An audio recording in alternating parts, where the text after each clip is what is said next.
Introducing first, making his way to the ring from Nelsonville, Ohio, weighing in at 25 or 6'4", the king of the one-night stands, Jock Samson.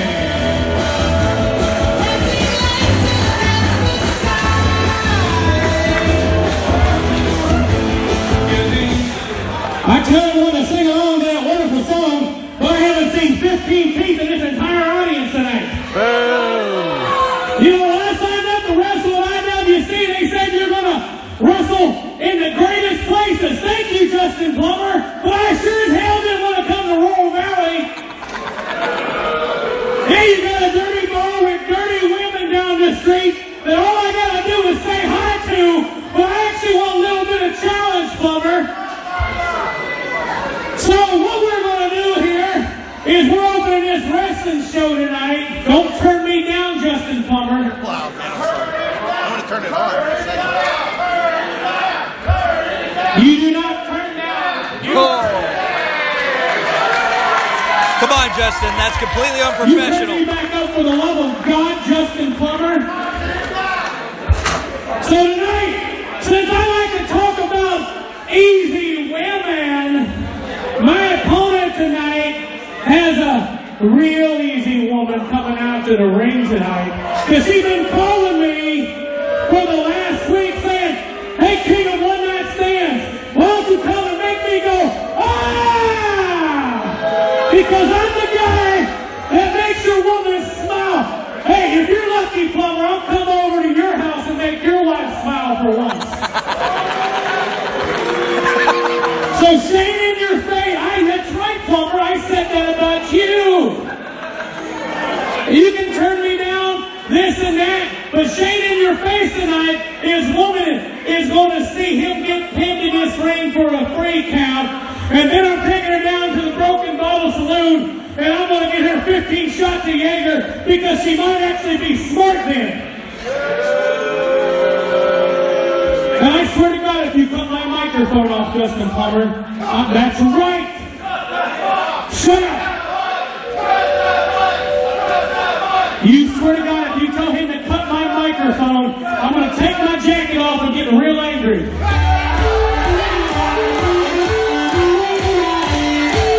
This is a bunch of crap.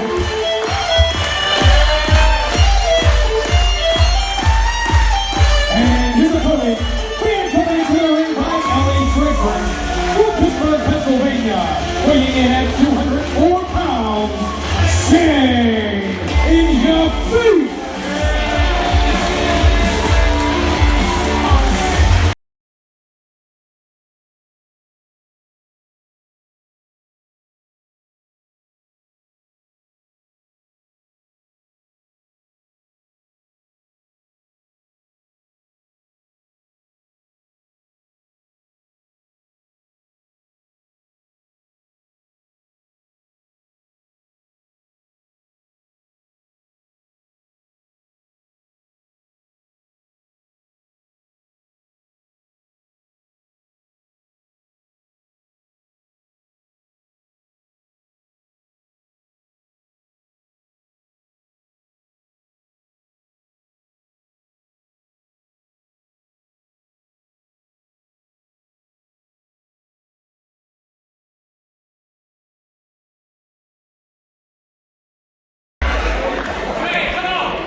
Well, it's a new year, and we want to officially welcome everybody here to Royal Valley tonight. Oh, and the action starts right now! Joined here by Chris LaRusso. Nick Lendl here at ringside. We're starting off Jock, Samson, and Shane in your face. Uh-oh. This has been brewing for a while here, Chris. Jock, it ain't going to work that way. It's one of the toughest guys I've ever been in the ring with. Oh, shot right to the throat there. Oh, there's that knee strike! That's the knee strike that he knocked out Magnum CK with! This could be over fast! Jock puts his hand under the rope, the veteran maneuver, Chris. Brilliant veteran maneuver. That might have saved him there. He looked flat on his back, unconscious, after that flying knee strike. Well, as I mentioned before, this has been brewing for a while now. This started back in the summer, actually. Jock trying to recover on the outside. Now making his way over here.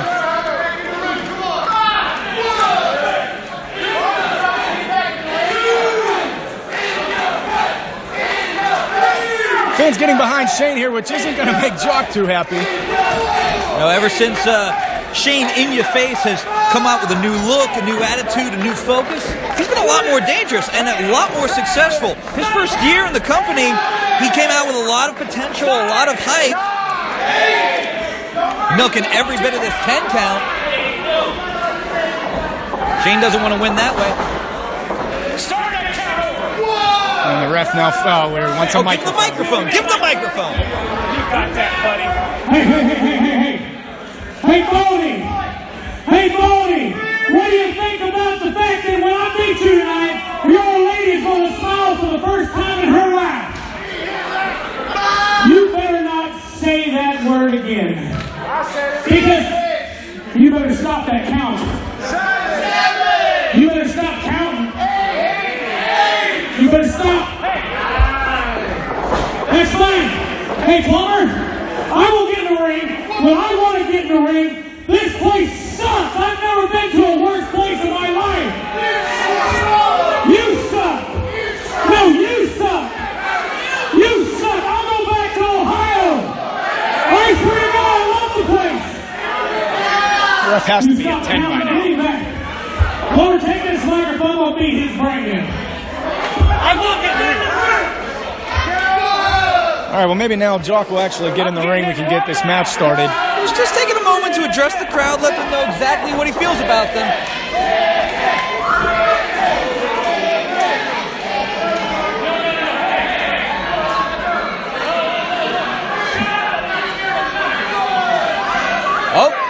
Oh, hey, look at this! Jock Samson!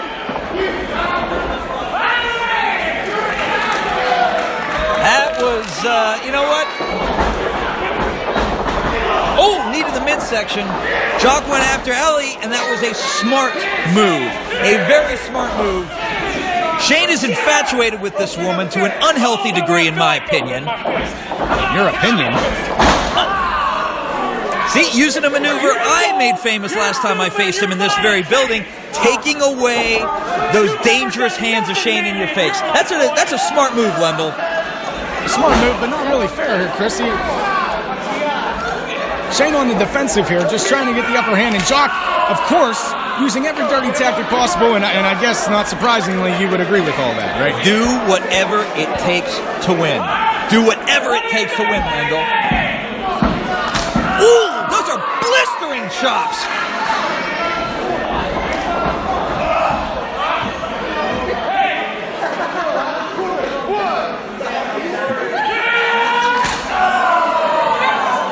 Got to take the wind right out of Shane In Your Face. Oh, knee right to the jaw. And of course, you notice making it a point to look right at Ellie Frederick as he delivers those hard chops. Trying to get in the head. I always wonder when guys try and bring their girlfriends at ringside. This always seems like a bad idea. It seems like a distraction. Oh, there's the knee strike again. But once again, Jock's under the rope. The ref has to break the count. Jock has gotten away from that devastating knee strike 2 times now. Hard uppercuts from Shane in the corner. You mentioned Shane bringing his girlfriend or his manager, valet, whatever you want to call her, Ellie Fredericks. Oh, we know who she really is. That's his girlfriend. Oof. But a lot of times, Chris, that'll bring helpful momentum into the match, especially with a man you were outsized and outmatched by Jock Samson. But it also brings a distraction ringside. It also adds more variables to the equation, and it's a very, very, it's an emotional move. It's an emotional move. It doesn't make sense to me. Big back body drop. Off the rope, Shane. Oh, and he misses with the elbow. See, he went for the height on that one, took too much time. Jock saw it coming the whole way. Shane shaking that arm, trying to get some feeling back in the elbows. Jock just hammers on him. Jock is a veteran. Jock knows every trick in the book and uses every advantage. This is a guy who understands he's not going to match blow for blow or power with someone like Shane in your face. He can't win a boxing match or a jiu-jitsu contest, but he can win a pro wrestling match.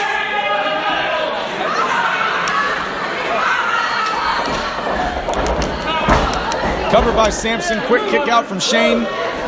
And Jock staying on him, Chris. You mentioned the veteran. Rear chin locks, taking the wind away from Shane in your face.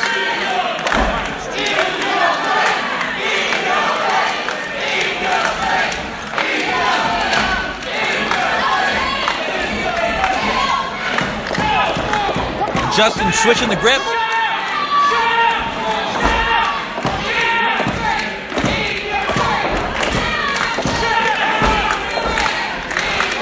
Jock's allowing these people to get into his head. That's not a smart move either. Don't listen to these humanoids, to quote one of the greatest of all time. Shane coming back. Oh, the dab elbow. Wasn't enough. Momentum stopped just like that, Chris. Jock will dab on you.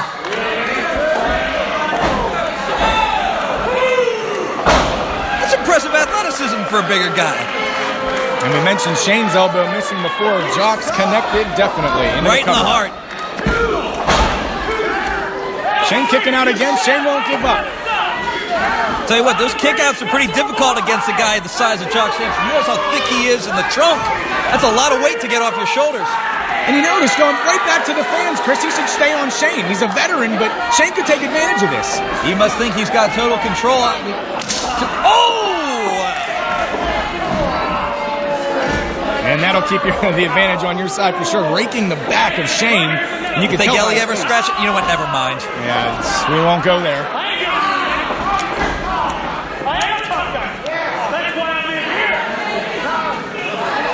Jock, you're getting paid to beat up Shane in your face. You can beat that guy up in the parking lot for free later.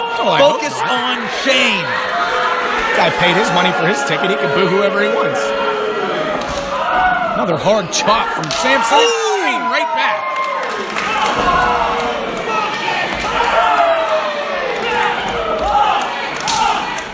Those are more like palm strikes than chops. Shane getting the upper hand as he sends Samson off the ropes. Reversal. Sleeper hold! He's got him deep in the sleeper, middle of the ring! Shane's fading fast here. This is very similar to the rear naked choke in MMA. He may put him to sleep fast. The referee's going to raise the arm here, and it drops once. If it drops two more times, Samson's going to be your winner. He's out. He's out. He's got to be out. Not yet. The heart of Shane is firing through here. Trying to get the fans in his corner, get some more momentum. Trying to get back up to a vertical base. He's got to fight. Couple strikes in the midsection. And a huge suplex from Shane. And now he needs to capitalize. Big side suplex there.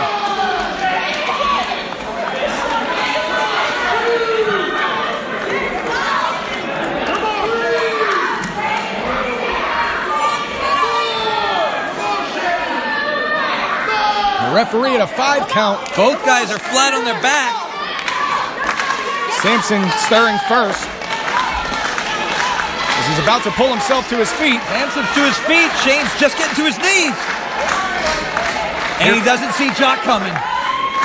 Here comes Samson. Head of steam. And Shane out of the way. Hard uppercut. And into the corner. Here comes Shane. A house of steam now. Oh, flying uppercut. And a third. Jock Samson is reeling here. 4.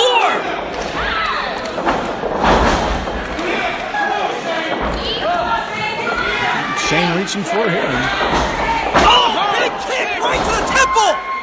That could be it. Samson's out. Real lackadaisical cover. That was cocky. That was nothing but arrogance from Shane in your face. Well, you know, I hate to agree with you, Chris, but I think you're right there. You're not going to beat someone like Jock Samson. Even after a beautiful kick like that, you can't beat Jock Samson by just putting your hands on his chest. Now wait, he has that cowbell. He can't hit him with the cowbell, Chris will get disqualified. He absolutely shouldn't hit him with the cowbell. Come on, ref, do your job. Big cross body block. I haven't seen that from Shane. Another 2 count. I'll tell you what, this new look, new attitude, he's starting to evolve his offense too. Some things I've never seen from the man before. Certainly trying to pull out all the stops here. A win over Samson will propel Shane into 2018. So you can set him up maybe for that knee strike again? He dropped Jock twice with it. Yeah, he's calling for that knee strike. He dropped Jock twice with it. It's out of the way. Oh, he clipped the ref. Don't check on him, Shane. This is critical here. Samson's going to take advantage. He clipped the ref in the eye. Big DDT. Spiked him with it. Shane's out. Ref, turn around. Come on, ref, do your job. What is she doing in the ring? She's just checking on the man, Chris. The referee's down. Someone needs to help. Get her out of there. But hey, come on now, Jock. He's about to cross the line, putting his hand out. Hey, now wait a minute. Absolutely. Now wait a minute, Chris. Yes. That is absolutely uncalled for. Absolutely. Come on, she stuck her nose where it didn't belong. She absolutely deserves it. He already has the unfair advantage. Wait a minute. You gotta be kidding me. Oh! And that's exactly what Samson gets. Shane into the roll-up. 2. Oh, another 2 count. Ref, do your job. Get her out of the ring. Absolutely. Do your job, referee. I think Shane might be telling Ellie the same thing, telling her to get out of harm's way. But unbeknownst to Shane, Samson has the cowbell and right over the head of Shane in your face. My monitor went out. What just happened? Oh, get it. Give me a break, Chris. You saw exactly what happened. Samson off the ropes, headbutt to Shane. And that's exactly how it should have gone. Here is your winner, Samson.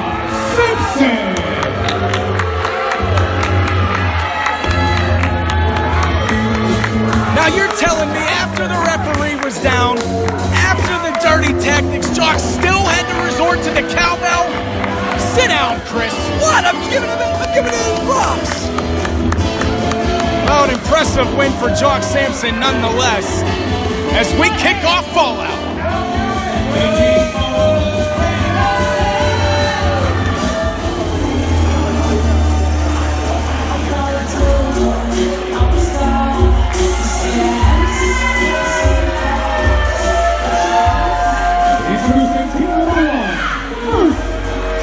Couture and Katie Arquette, Hollywood Couture.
Well, six-person tag team action here. We're about to get underway. Chris LaRusso joining me at ringside again for this fun. Whoa!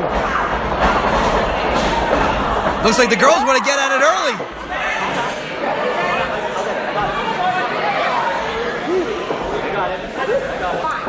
A lot of history between some of the players in this match. Arquette and Jinx have history. Mambo and Haught have history.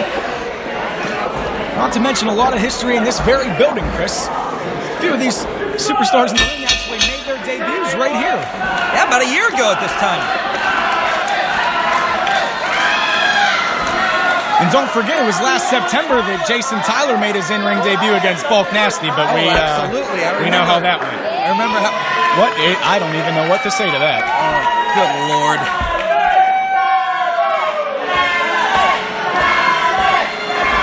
White wrestling gear is so hard to maintain. It's really a bold fashion choice there. What about that bow tie? I don't know. Bow ties are back in style from what I've heard.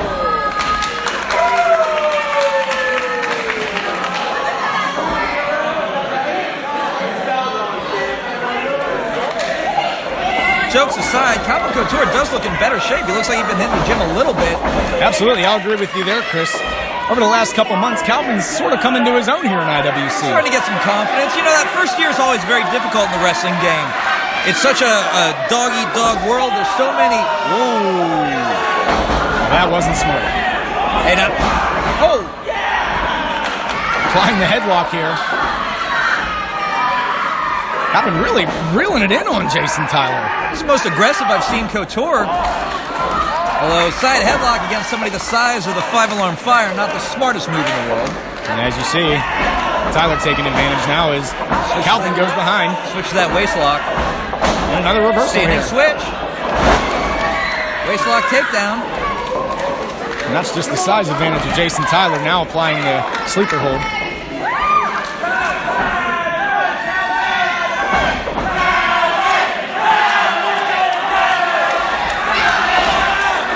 My Italian needs a little work. I can only understand like every fifth word from Mambo Italiano. Well, no translation needed there, Chris. He's simply yelling Calvin, trying to get the crowd behind him. It's not working. Switching back to that side headlock. Sends Calvin off the ropes. And that's not going to work. What's Tyler at, about 320, 330? 313, Chris. And he's lost a few pounds. Good for him. Calvin's going to try this again? I don't think so. Well, I don't think I would have tried that either. Oh, no. Huge fall-away slam from Tyler as Calvin now clinging to the leg of the queen of the silver screen.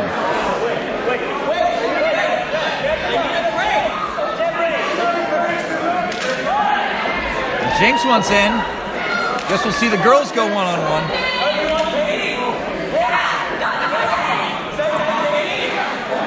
Yeah, let's get Katie in there. The girls have to wrestle the girls here.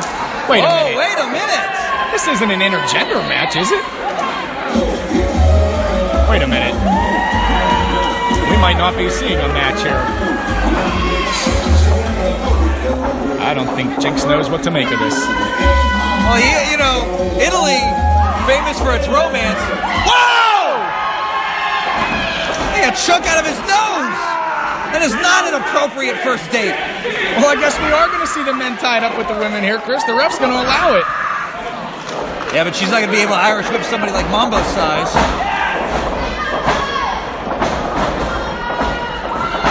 Catches her. And swinging Mambo down with the swinging head scissors. And tags in the Bearcat. Here comes Keith Haught. Oh! This degenerate.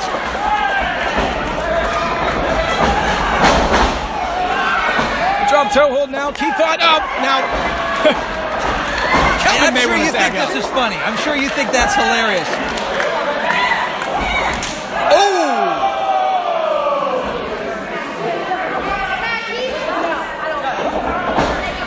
Well, oh! I think we're going to see some Keith smacking of his own. Katie Arquette's been a bad girl, and Keith's This is going to punish her. completely inappropriate in 2018. What is inappropriate is that body slam? Keith Haught going up top. No, he can't hit her with the hot mess. And Calvin's going to put a stop to that, getting Katie out of harm's way. And the distraction allows Mambo to hurl Keith Haught right off the top rope. And now Mambo going to take advantage with the boots. I'm surprised him falling off the top rope didn't put a dent in the ring. Now, let's be nice here, Chris. Keith Haught has the density of a dying star. I'm going to move on from that. Keith Haught fighting back. Mambo again reversed it. Low kick. Pump kick. Oh, big Inseguri. Takes the Bearcat down. Mambo going to capitalize or go for a tag here? Get out of the ring. Oh, Keith's in the wrong part of town now.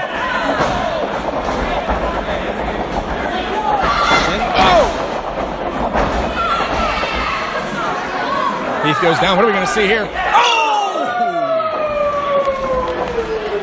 That's the closest Keith has been to a woman in 10 years. Big splash. New offense from Couture. Kick out from Keith. Bias aside, Chris, I'm very impressed with Calvin Couture here in this match. He's starting to bring it. So that means silence, right? Keith getting out of that just in the nick of time. Oh! Big wheel kick. I don't know if he got all of it. Calvin's down. Took enough out of him. My wheel kick is very dangerous. I've been on the receiving end of it. He's got a low center of gravity. There is a lot behind that roundhouse kick. Even a grazing blow can be devastating. Now, as you see both men trying to get to their corner, make the tag.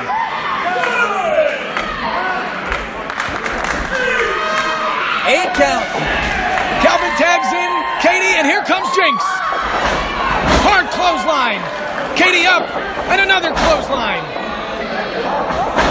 Jinx goes to take her down again. Crucifix. Sunset flip into the variation. 2, and Katie kicks out. That was close. That was a 2 count. Jinx sending Katie into the ropes. In a reversal. Jinx off the ropes here. And a hard spinebuster from Katie Arquette. You know, Katie Arquette's had her number since starting here in IWC. Well, you're right about that, Chris. Part of the reason Katie Arquette was granted a women's championship match last year against LuFisto. Oh, big jaw jacker, though. Jinx picking up momentum. Bulldog! Calls that the brat out of hell. Well, definitely an appropriate name for that maneuver is Jinx now needs to take advantage of this situation. She has Katie where she needs her. Trying to... Oh! Couple forearm shivers. Reversal here with a roll-up. Referee counts and Calvin breaks that up here. Jason Tyler in the ring. And a meeting of the minds.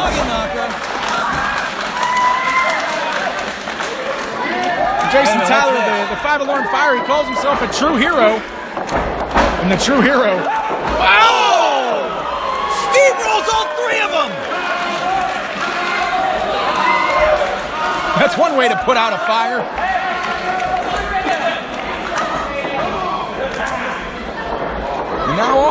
Dupree. A triple power bomb? They can't do this.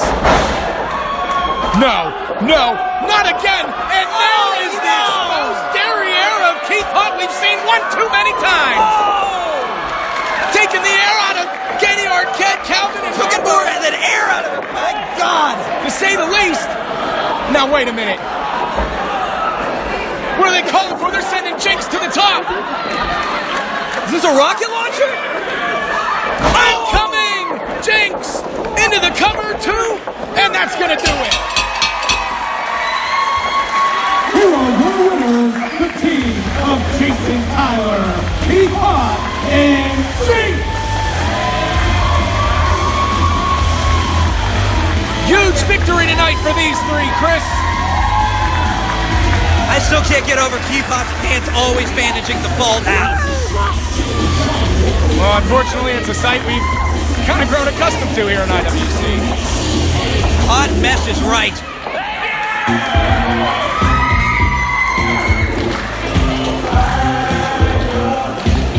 Well, Mambo's leaving the ring in defeat, but it looks like we're still going to see some dancing from the other end of the ring, though.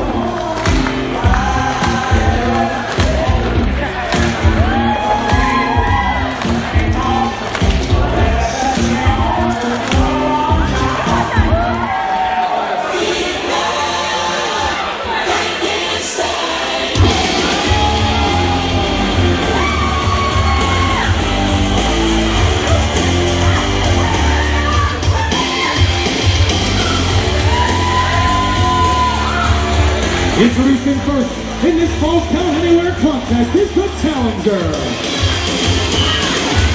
From Darin, Maine, weighing in at 205 pounds, the Reaper, Matt Conard.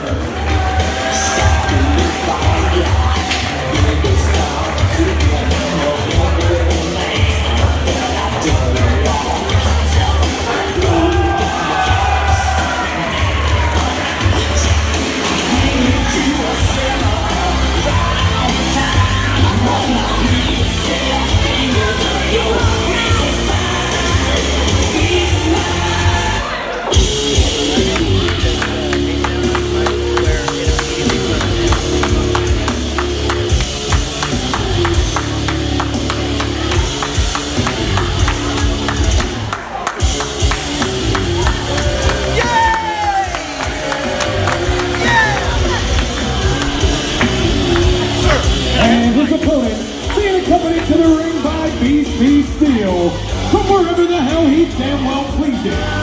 Weighing in at 360 pounds, he is the IWC High Stakes Champion, the Human Crime Scene, Indy. Oh, I love that guy.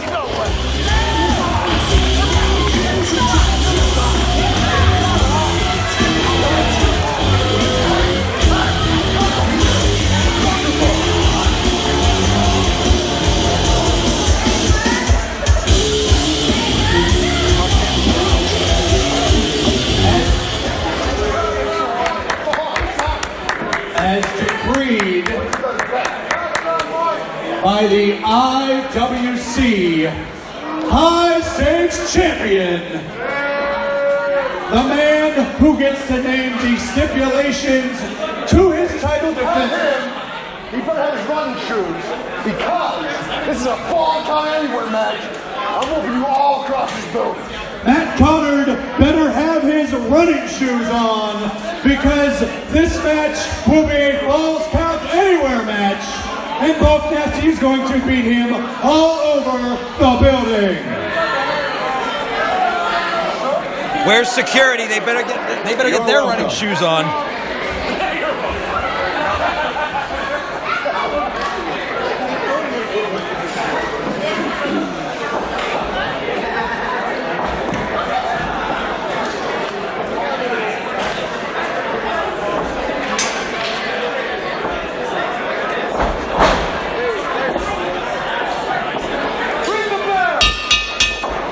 Get back here! And here as fast as I can. This double duty's harder than it looks. I tell you what, the Reaper Matt Conard, Oh! I didn't even get to compliment him, he's already looking good. Oh, big drop kick. Matt Conard's been a perennial contender for a couple titles here in IWC. Oh, of course, we've seen him battle for the ropes. Well, that's why they call it high risk, Chris. Sometimes they don't pay off. But as you were saying before, we've seen Matt Conard in some pretty high-profile matches, including IWC Championship matches, as well as a huge TLC match last year at Night of the Superstars 6 against the Fraternity for the tag team titles. Tell you what, Matt probably was expecting the ropes to be a lot tighter than... Oh! Big chop.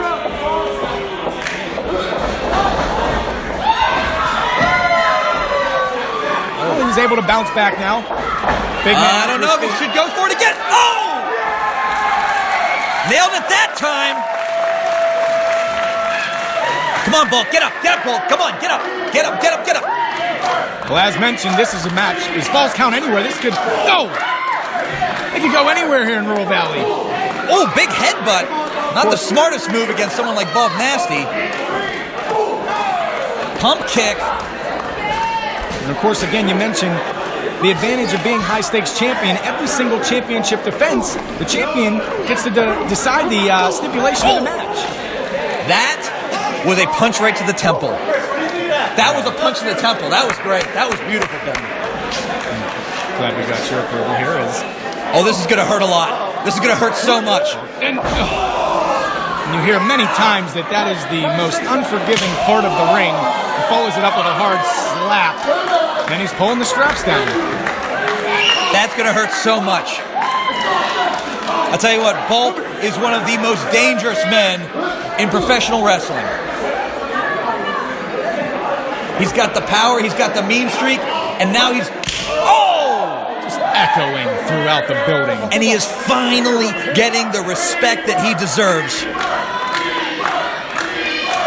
Well, Bulk Nasty certainly deserves respect after the last couple of... Oh, wait a minute, Chris. Look You're out. getting closer to us. I don't like it one bit. Look out. Oh, this is bad. Okay. Hey. There you go. Bulk Nasty, ladies and gentlemen. Bulk Nasty, ladies and gentlemen. Oh! That's going to hurt a lot. Where are they going? Chris, he already has BC out here. He doesn't need you. And speaking of BC... Well, I'm going to handle this commentary by myself. You know what? I'll be right there with you. Hold on. What is in this mic?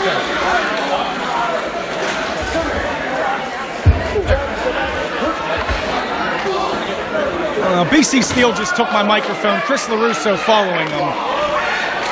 This is hard to see from my vantage point. Come on, Bulk. Oh, come on. Fight.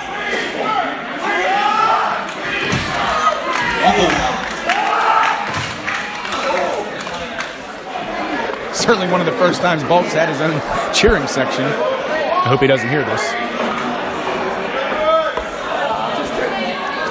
Oh! Huge clubbing shot. That was fantastic. Go get him, Bulk. As they continue to fight through the crowd here in Rural Valley. Oh, go ahead. Out to the parking lot. Throw him in a dumpster. Well, if they go out to the parking lot, I don't know how far our feed will There you go. pick up what's happening.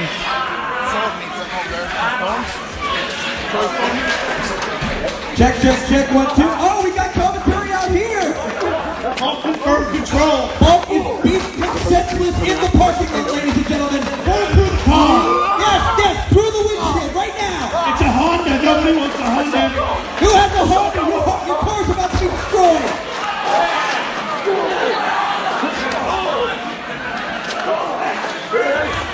Is that a Christmas tree? Go for the Christmas tree. Hey! That's that car! Put him through the Cadillac. Whoever's got a Cadillac. Uh-oh. Jeez. Uh-oh.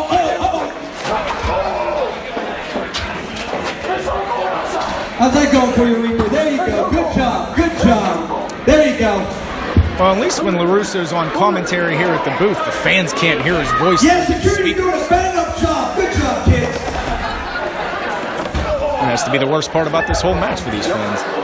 Hit him with that cocaine. How would you hit him with that cocaine? There you go. Yeah, the cash box. Hit they're making their way back here for the crowd. Bulk Nasty dragging the Reaper Matt Conard here in this high-stakes championship match. And right behind him is BC Steel and Chris LaRusso. Chris should get back over here to the booth.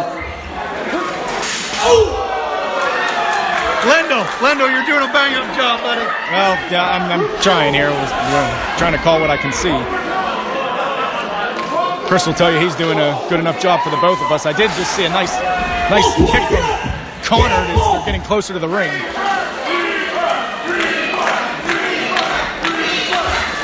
Fans getting behind Conard as he heads up to the apron. And here comes Chris LaRusso making his way back to the commentating booth. Chris, we missed you. We didn't miss your voice. I mean, we heard you, even though we couldn't see you. You don't happen to own a Honda Civic, do you? I do not. Okay. Unfortunate. Wait a minute. Doesn't Dombrowski own a Honda Civic? No, he doesn't drive. Whoever's in the front row, you better get ready to move. Oh my goodness. Oh, catches him. And in buckle bomb into the... A bulk bomb! It was a bulk bomb! 1, 2, 3. And that's it. Here is your winner and still the IWC High Stakes Champion, Bostic.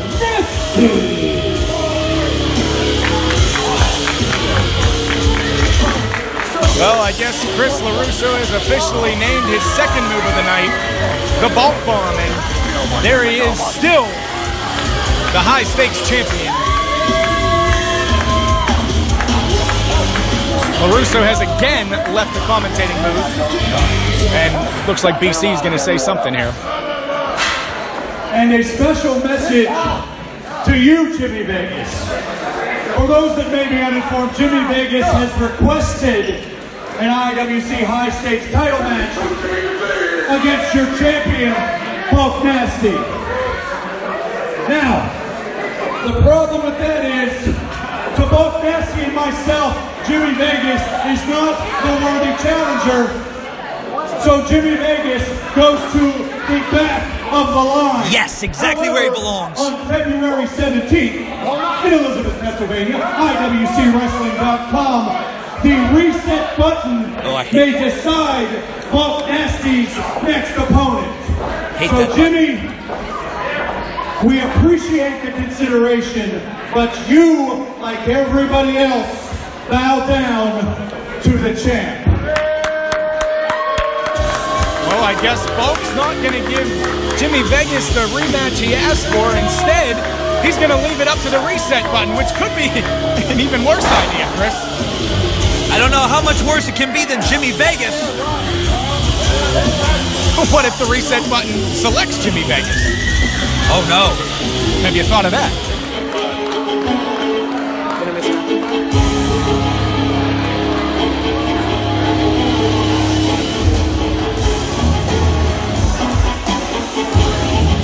Introducing first is the challenger from Greensboro, North Carolina, weighing in at 205 pounds, the natural Wright.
Weighing in at 178 pounds, he is the IWC Super Indy Champion, the New Age Plague, Gory.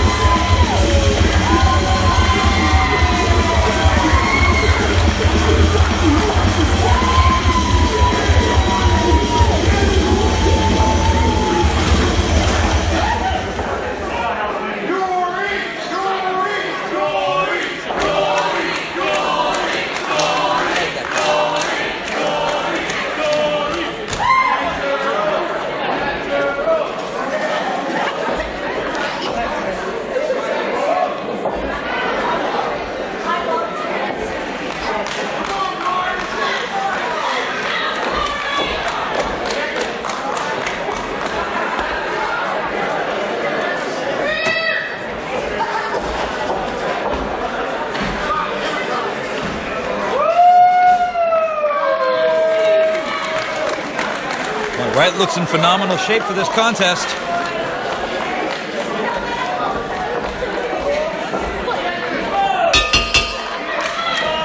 Back-to-back championship matches here in Rural Valley.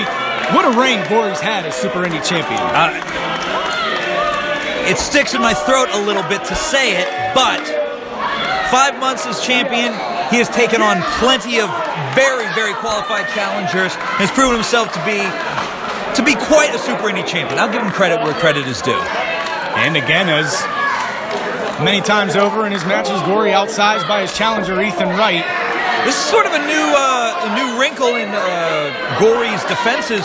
Most of his opponents have been up-tempo, very athletic, very... Look at that! He's not used to wrestling a powerhouse like Ethan Wright. Ethan Wright, of course, trained by the legendary Harley Race. Considers himself the old-school all-star.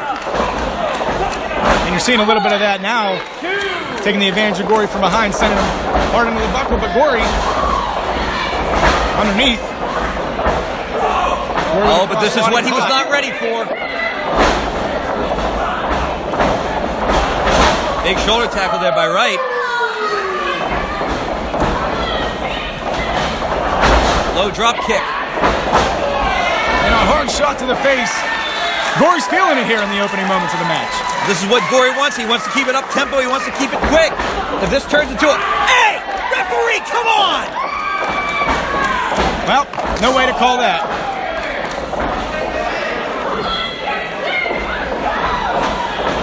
Oh my goodness! Some of that innovative offense from Gory as Ethan Wright rolls to the outside, getting out of dodge a little bit. That's what makes Gory so dangerous. You never know which way he's coming from. He can attack from so many different angles. Oh, through the legs. That was... Oh! I don't know there.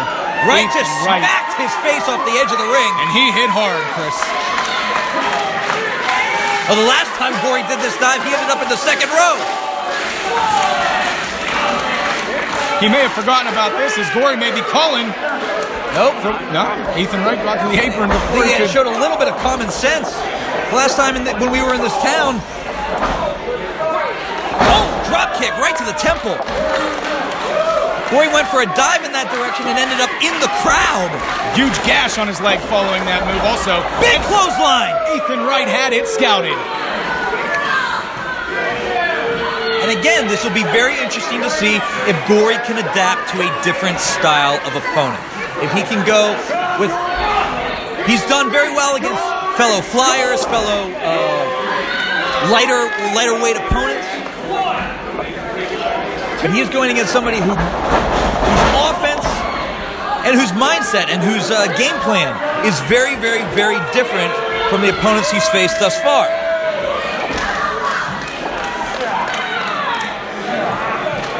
Natural in control here as he picks Gory up to his feet. Gory trying to fight back with hard shots to the gut, but he's not going to win that. He's not going to win a fist fight with somebody like Ethan Wright. You know, this is not Ethan's first time in the orbit of the Super Indy title. He was a Super Indy 14 in a qualifying match for Super Indy 14. Didn't quite make it into the tournament, but he's had his eye on this title for quite some time. Gory sends Wright off the ropes. Wright reversing it. Fireman's carry. And into the knee. Cover here. This is going to test Gory's toughness. This is going to be something different where it's one thing to face someone like an Ophidian, another person who has that up-tempo, high-flying offense, but can he withstand the punishment? Can he withstand the grind of an old-school wrestler like Ethan Wright? And on the flip side, Chris, this is exactly what Ethan Wright needs to do. Slow down Gory.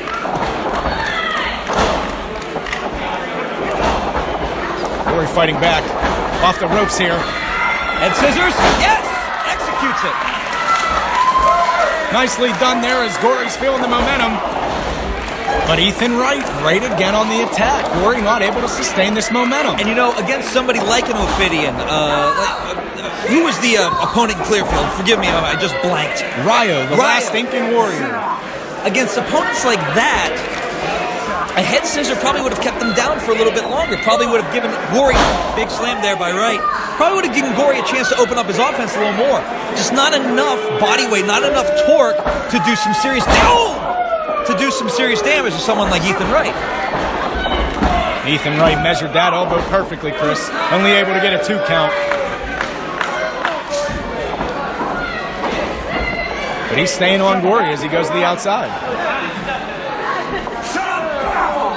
I tell you, somebody who sits under the learning tree of a multi-time world champion like Harley Race, you know this man's got to be tough.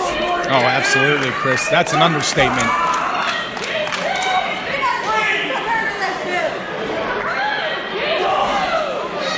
Of course, Harley Race recognized as one of the toughest champions in the history of this business, as Gory is slammed hard to the apron. Almost a side suplex, but he completely released it. Not giving Gory any chance to break his fall there on the apron. And he sends him back into the ring. And again, Chris, I think Ethan Wright needs to take advantage of this. He's got Gory on the ropes. He's in big trouble. But he may have taken too much time there, taunting to the fans. This may be the most serious threat to Gory's title reign we've seen thus far. Both Ryo and Ophidian. Oh! Dropped hold on the rope. Comes Gory, and across the back. And you see there the neck jarred right into the ropes. Ethan might have had the wind taken out of him. He might not be able to breathe here. What instinct there, being able to knock Gory off the ropes there. Catch his breath a little bit. You know, I think Ethan's been scouting Gory. He's had an answer for a lot of Gory's offense. Absolutely, Chris. Could have perhaps seen some of Gory's recent title defenses. Certainly giving him more of an advantage than he already has. As Gory's slow to his feet here, Chris, this might be taking its toll. Heavy right hand by Ethan Wright.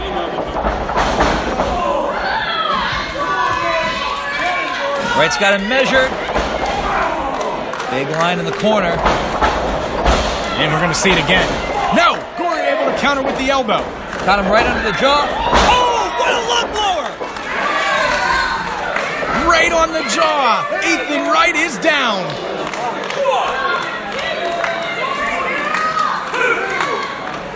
Can Gory recover?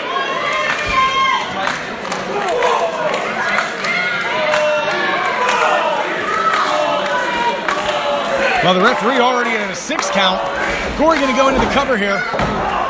No way he was going to take it. Oh, just a lateral press, no hook of the leg. Gory didn't have a lot of awareness from where he was. Well, way too much time. Wright's already getting back to his feet. So Gory had to recover before he was able to get into the cover. I think Wright's been looking for that knockout blow, for that one shot. You see him charging Gory over and over again. He's looking for something big, something to... Hurricane run off the second buckle. And now just like that, the momentum's in the favor of the current champion. Hard knees into the corner, and Gory sends him in again. Oh, that line is devastating.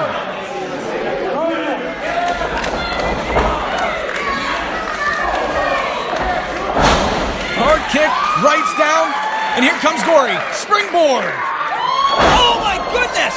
Connects with the drop kick. That could be all. Oh, Ethan Wright just kicking out at 2. What a match, Chris. Wright showing great toughness. This is a great showing by Ethan Wright.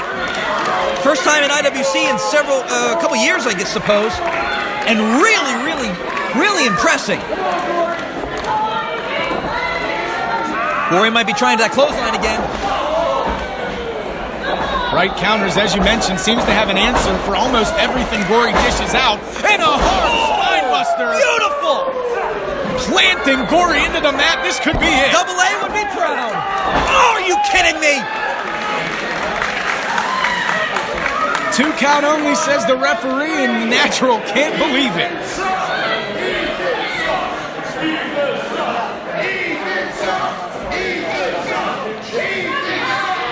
He has to be thinking, what does he need to do to keep Gory down? Because nothing's worked yet. That spinebuster was executed perfectly. I thought that was it. Up for a fireman's carry. Wait a minute. Gory trying to counter. He might be going for that Soul Eater submission.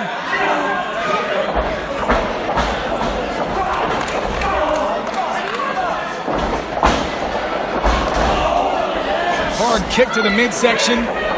QAS! Oh, plants him with it! But does he have enough to cover him? There's the cover!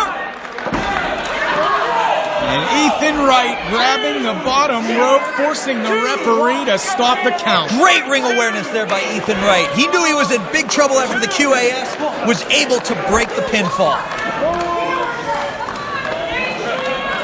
Trying to save some time. Ethan Wright to the outside again as Gory stomps on the finger. Not going to give him any time. Move, front row!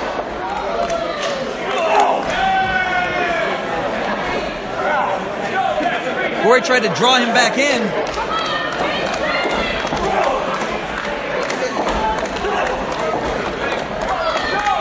Uh-oh. He's on the... Oh! Neck breaker from the second rope. But again, Ethan Wright goes to the outside. Gory gonna go for it again. Over the top, and Gory nails him. Sticks the dismount as well. But unlike the last championship match, Chris, the pinfall needs to take place in the ring. Gory needs to get Ethan Wright back in the center.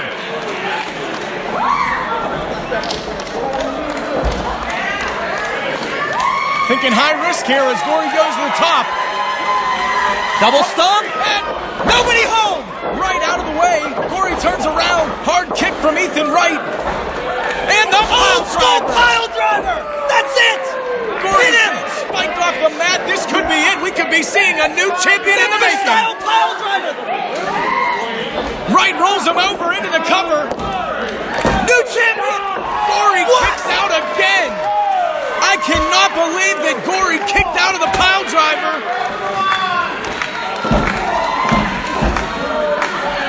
His neck could be hurt here, Chris. He's holding the back of his neck, something you never want to see in a professional wrestler. That was as perfect a pile driver as I have seen in quite some time. Well, the bigger story, Ethan Wright calling for the end. Another kick to the midsection. What's he looking for here? Right As stop. Gory reverses and bites the hand of Ethan Wright. Well, could be going for the Soul Eater. Has he got it? He can't lock it in. Wright's too strong. Wright's too big. No, he broke him down. He Oh, has no. That's the Soul Eater. He has it locked in. Oh, modified. Turn it into a Dragon Sleeper modification. Is Ethan Wright going to tap out? He tapped out. That's it. Who's your winner, who's submission, and still the IWC Super Indy Champion, Gory. 5 months in and still going strong. What an impressive ring. And this will continue to reload it on February 17th. Who will be next to step up and challenge Gory for that championship? Gory has taken them all on and taken them all down. The reset button decides who's next.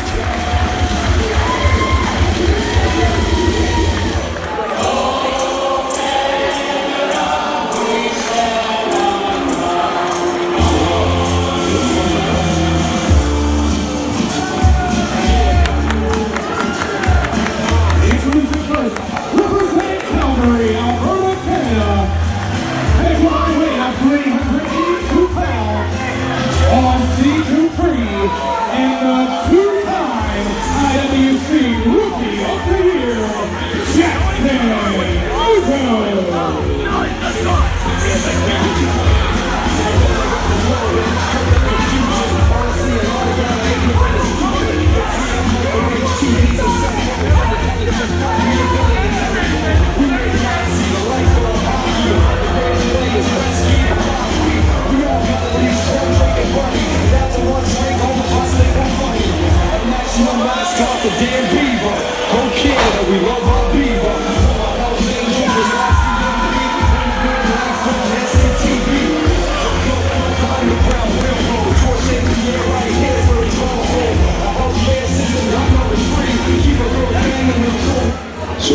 I wish I would have got when I was your age.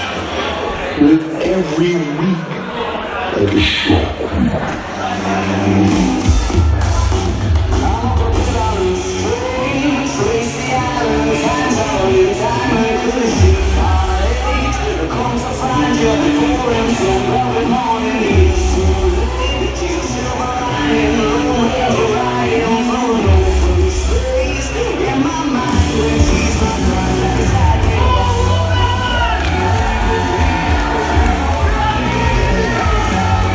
And their opponents, at a weight of 432 pounds, the team that IWC Management wouldn't allow to use their original chosen name, so tonight they are simply Darin, Dinero, and Hooven.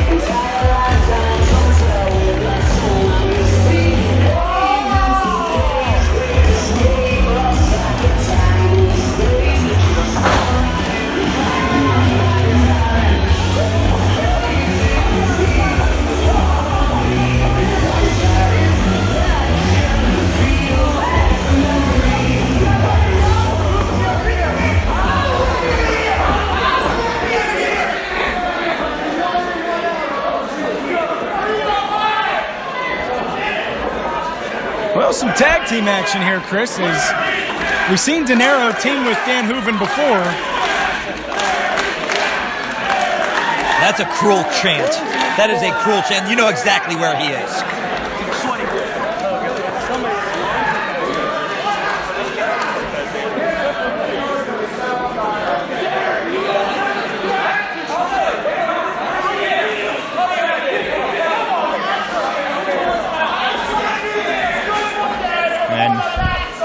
Of course, JaXon Argos pointing out that he is, once again, the Rookie of the Year. I don't know how that happened. But one man in IWC who does not need a microphone.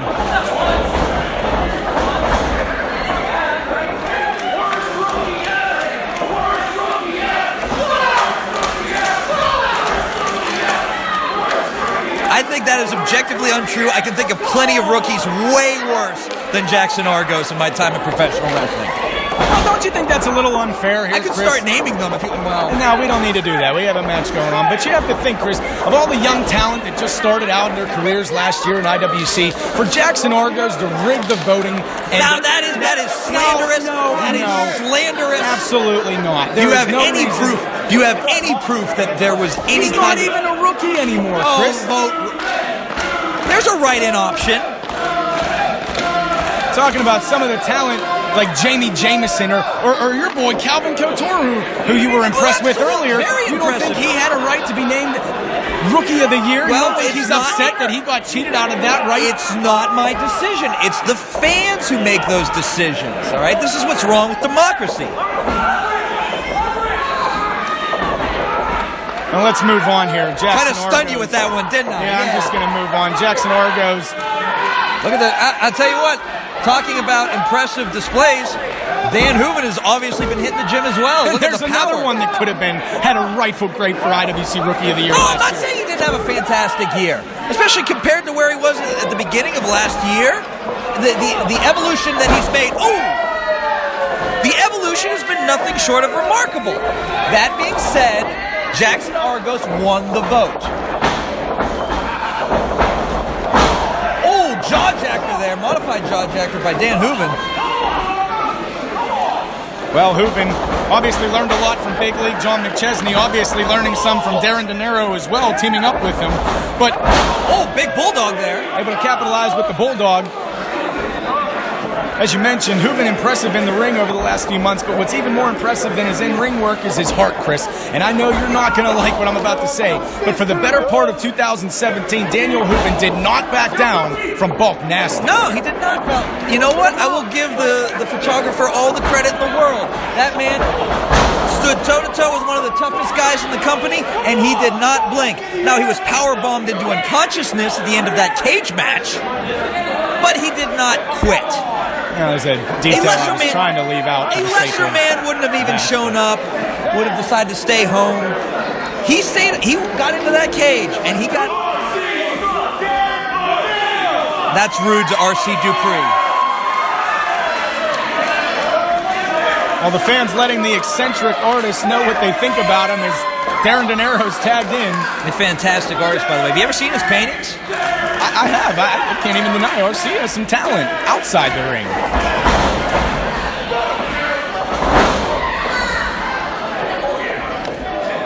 Overpowered by Dinero has that amateur background. And I don't think RC's enjoying this. Switches to a front face lock. Tell you what, you should not sleep on Dupree. These guys were trained by one of the best of all time, the great Lance Storm.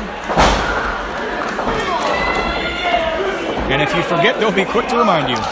Hooven about to come back in as he goes to the top. RC nowhere to go here.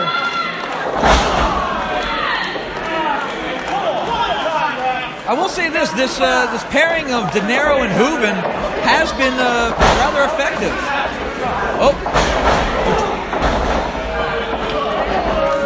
Timed that perfectly. The ref wasn't watching, didn't see what happened. Argos and Dupree are going to take any advantage they can, especially now being on their own.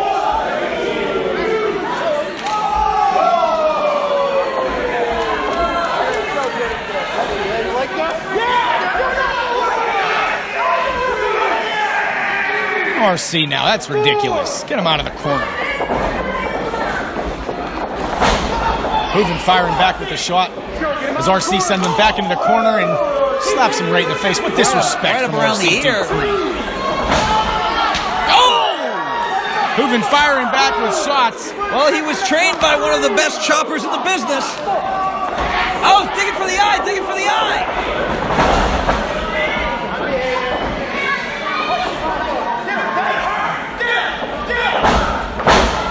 Argos shouting instructions as Dupree snaps the neck. And Hooven quick to kick out.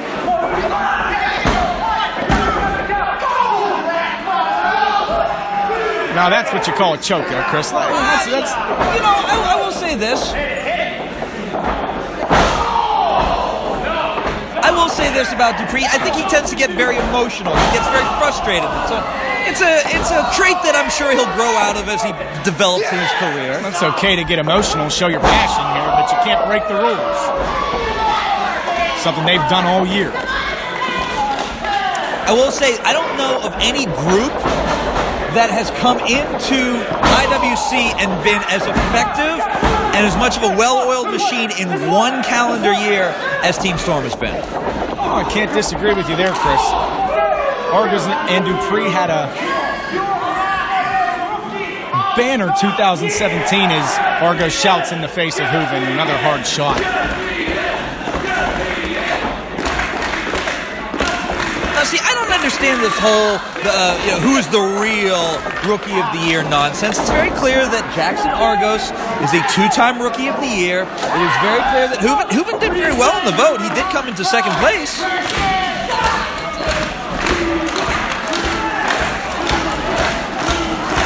But just because you don't like the results of an election doesn't mean that you should whine and complain for an entire year about it.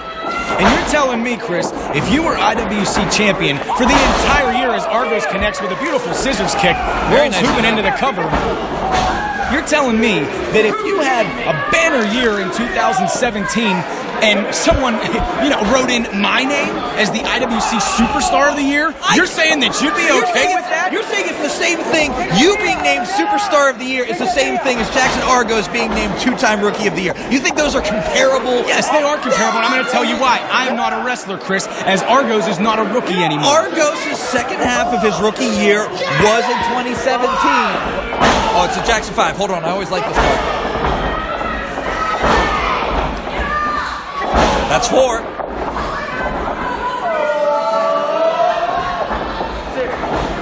Hey, wait a minute, referee, come on. No, he's telling him to leave. Oh!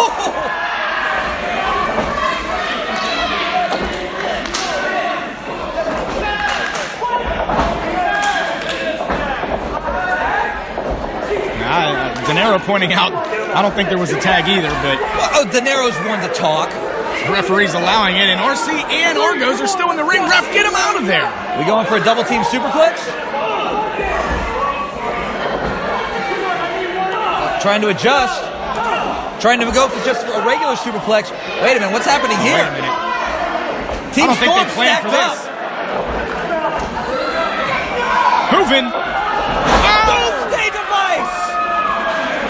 It wasn't pretty, but it connected. As RC trying to wake up Argos, get him back into the match as Hooven crawls to the corner. RC, forget about it for right now. Stop him. Oh, no. Dinero's back in. Catching Argos and RC. Hard shoulder tackle. And a kick to RC. Pump handle slam. Oh, pump handle bomb. He altered it. And Argos able to break up the cover. Argos saved the match there. Driving back Dinero into... Oh!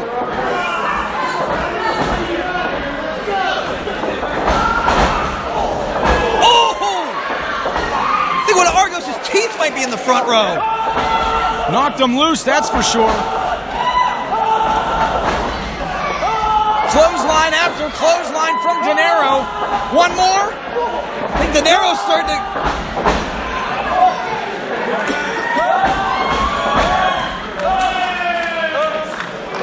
That's what happens when you skip cardio and just worry about doing arms and chest. Okay, but he looks good. Oh, I'm glad that that's important.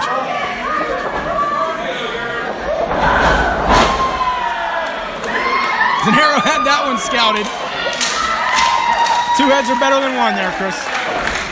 Apparently not. What's going to happen here? And the heart attack! Oh, look at that! Old school! Into the Boston Crab, and here comes Hooven off the ropes into the leg drop. What kind of leg drop was that? He just sat on his head! It connected. Muda lock! Hooven off the ropes again. And the kick connecting. Dupree doesn't know where he is! Hooven and Dinero are clicking here, Chris. RC's nose is broken, more than likely. Oh, went for the brainstorm! Dinero! Hooven hits the cover! Connects.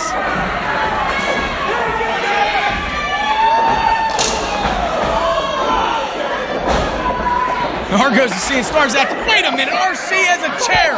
Get that out of there. This isn't no disqualification. What's he doing?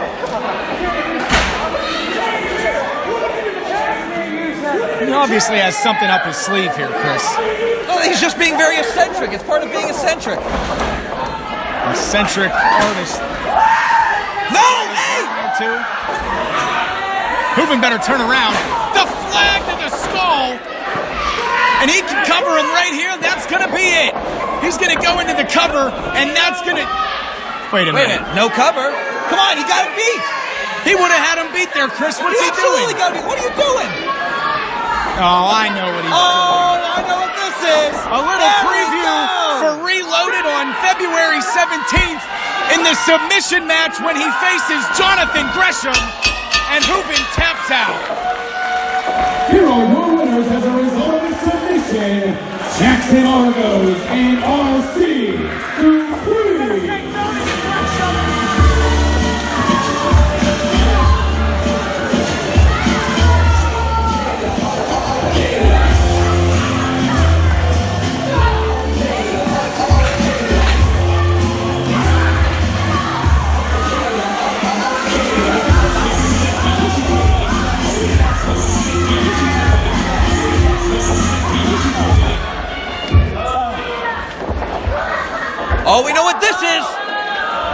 Now that's taking it a little too far here. Come on, you already got the win. You proved it. You made him tap out. Come on now. Hey, Palmer! I suggest you get out here before I break his leg. Now, come on now. Hooven doesn't have anything to do with this. And there's Justin Plummer, the owner of the company. I want you to congratulate me on being the first ever two-time Rookie of the Year. Seems only fair. Seems only fair. Well, Plummer's hands are tied here, Chris. They just signed those new First contracts. of all, I see what you did there. That was cute. Because you know, and for those of you that follow us online, you know that next month it's you versus Jonathan Gresham in a submission match. Where I think the tables might be turned. So I see what you did there. All right, really cute. May I correct you, please? It's not JaXon Argos versus Jonathan Gresham in a submission match. It's Jonathan Gresham taps out to the two-time Rookie of the Year in Elizabeth, Pennsylvania. Now congratulate him on break his leg. Yeah, someone needs to come out here. How about this? Get that chair off, Hooven. I'm not going to congratulate you. But I know a few guys and girls in the back that do. What's this all about? I don't know. There's Billy Ruxpin. I don't know what the meaning of this is. Billy Ruxpin, Jinx, Jami, Jameson, Jason, Tyler. You're real Rookies of the Year. Well, you know what? I agree with this. Each and every one of these individuals have a legitimate right, a year-long award that they could have bestowed upon them for the rest of their career. It was taken away from this man, JaXon Argos, and his ridiculous write-in vote. Give me a break.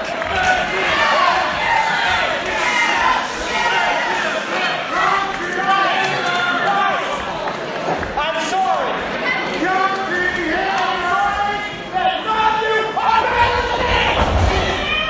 Oh, that wasn't smart.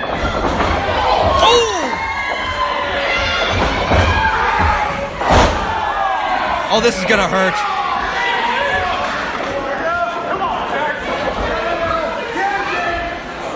Now, JaXon Argos absolutely does not deserve this. Oh, no.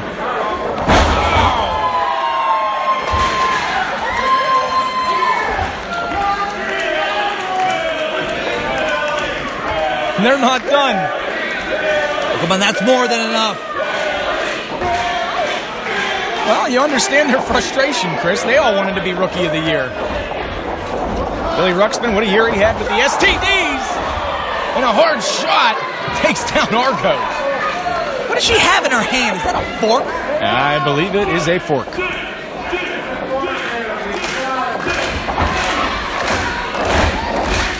I can only guess what we're about to see here.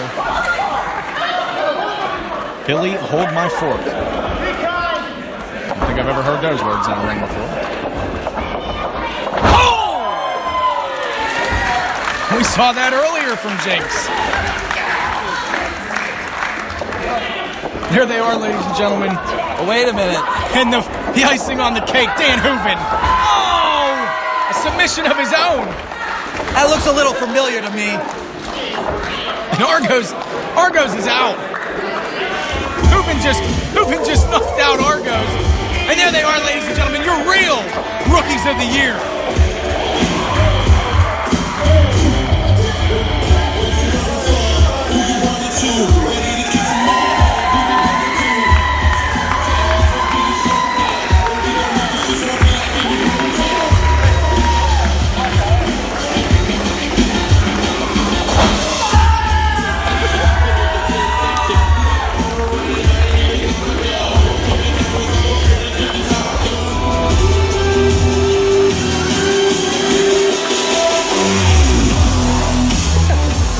Well, we've heard about this all week. A special announcement forthcoming from the former two-time Super Indy champion, the heir apparent Chris LaRusso.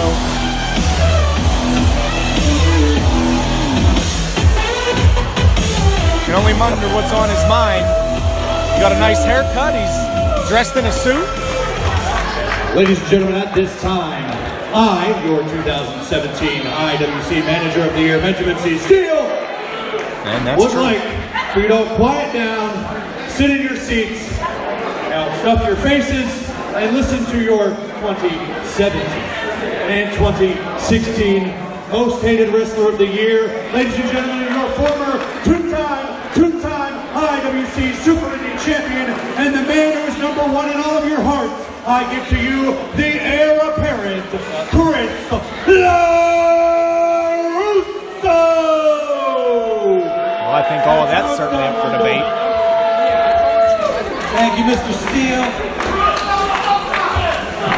And before anybody gets too worked up, no, my announcement is not this amazing new haircut I have. Since I arrived in IWC 2 years ago, IWC has seen a golden era of prosperity, and there is no denying that. In these past 2 years, we have seen some of the biggest names in our sport. We have seen some of the greatest matches in IWC history. We have seen some of the most amazing Super Indy tournaments, and IWC is on the rise.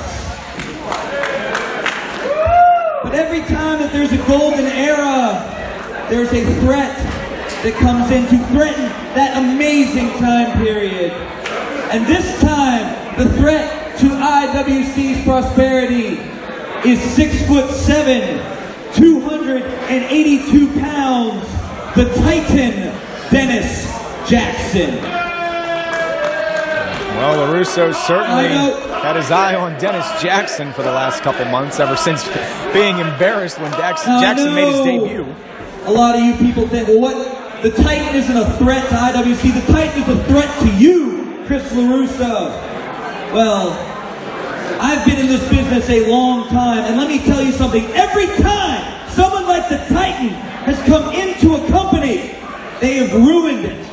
Every time that some jacked up musclehead tries to jump to the front of the line, jump in front of deserving, worthy contenders like myself, there are problems. And maybe the Titan is my problem today, but let me tell you something. The Titan is going to be the fraternity's problem tomorrow, and he's going to be Team Storm problem the day after that, and he may be Wardlow's problem the day after that. So, we are going to make sure that this problem gets solved. And I'm not asking anyone to solve this problem for free. So this is my announcement to everyone in IWC, to everyone in the professional wrestling world. $25,000 cash to anyone who ends the career of the Titan Dennis JaXon. You've got to be kidding me. Fraternity, Team Storm, STDs, I don't care who it is. $25,000. You can get some of that money back that you lost from Hooven. You can even get more.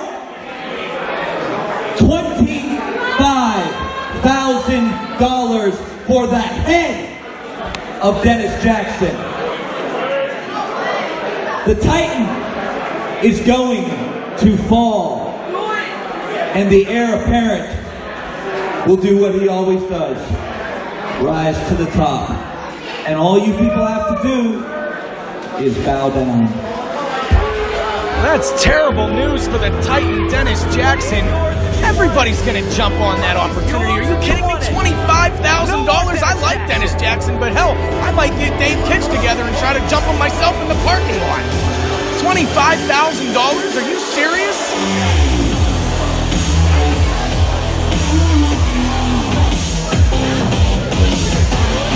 Well, that's one way to get rid of your problems, but who's going to be the first to step up and try to take out the Titan?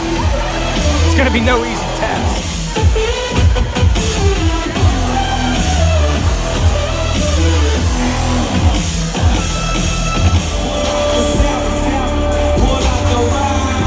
Introducing first, making their way to the ring, at a combined weight of 572 pounds, Mr. Fresh to Death, Pretty Boy Smooth, the Headshot, Colby Red, the Upper Echelon.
tag team action here, Chris, but we have to bring up what you just announced to the entire world. $25,000. You got to be kidding me. $25,000 for the career of Dennis Jack. Hey, we see 4 guys in the ring who I think could cash in on that bounty. So you don't care who cashes in? You don't have a preference on who you pay off this money to? Absolutely not. It is an open contract. 25 grand to anyone who puts down the Titan. Trust me, you'll thank me when I'm finished. But enough about business in the future. Let's talk about business right now. Those are some big bodies in the ring. Not to mention 2 of the top tag teams in the IWC Tag Team division. Both teams gutting for a future opportunity at the fraternity and the tag team titles. This has been brewing for about a month. Well, Duke wanted Pretty Boy Smooth, but he tags in Colby Red instead. Pretty Boy Smooth is the one who put Duke Davis through a table. Probably the first time that Duke's ever been choke slammed through a table in his entire career. And one of the few times in his entire career he's outsized. He's used to putting people through tables. He's not used to being the one put through a table.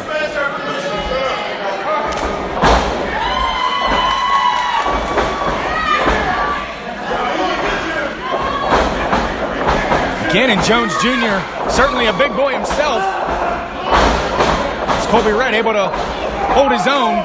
Oh! Eventually slammed down from Ganon Jones Jr. What a hard suplex. No, Colby Red is the smallest person in this match, and he towers over a fair amount of the roster.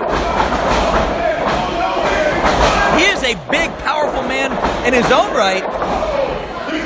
He just happens to be in there with a couple of skyscrapers. Smooth pointing out that Locked and Loaded may have been pulling the hair, but referee didn't see it, and he hands him off to Duke. Look at that. Look at that power. How is that?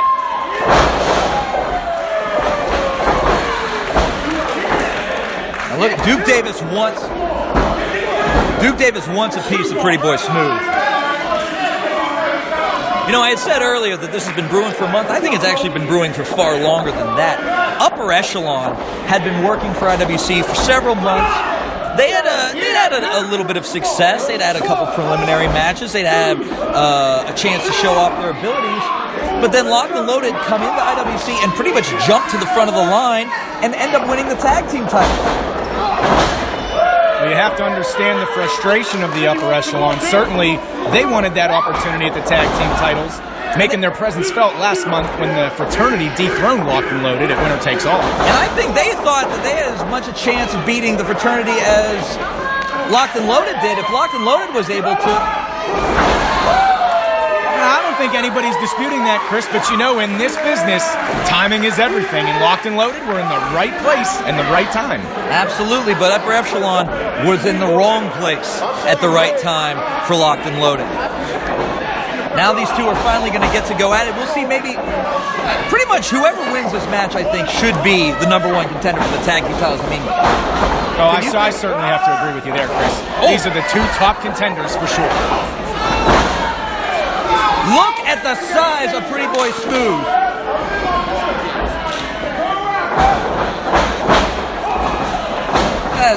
Sunset flip into the buckle. Hard boot from Pretty Boy Smooth over the top rope. Pretty impressive agility for a big guy.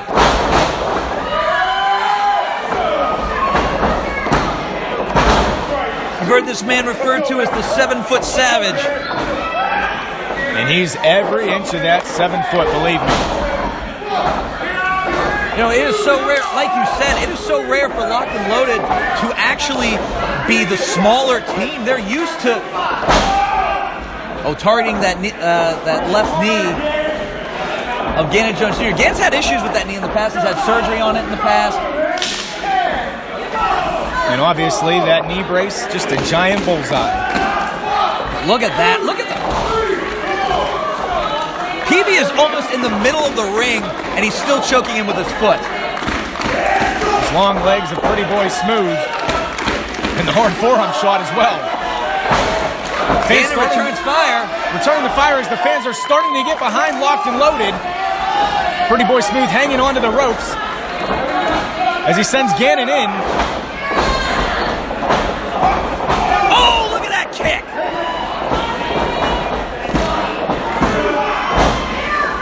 Ganon Jones Jr. holding the ear.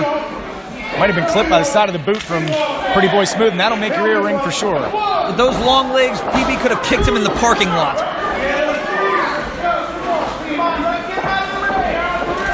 Colby Red back in, a hard shot to the solar plexus, I was going to say, as he snaps him down, and an uppercut. Colby might be one of the most dangerous pure strikers in IWC. Such a vicious right hand. Look at this. Look at this great tag wrestling, tagging in and out quickly, keeping Ganon in trouble. And you notice the frequent tags keeping Duke Davis out of this match. Colby Red, the fresh man from behind. Snap German. Referee needs to get out of the way there. I'll tell you something, he was so tall. Ganon is so tall, he was almost standing when he was hit with that German suplex.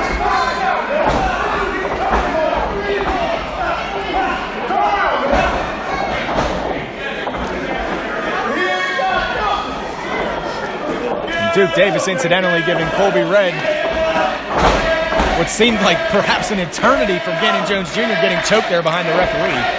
Those vicious strikes by Colby Red.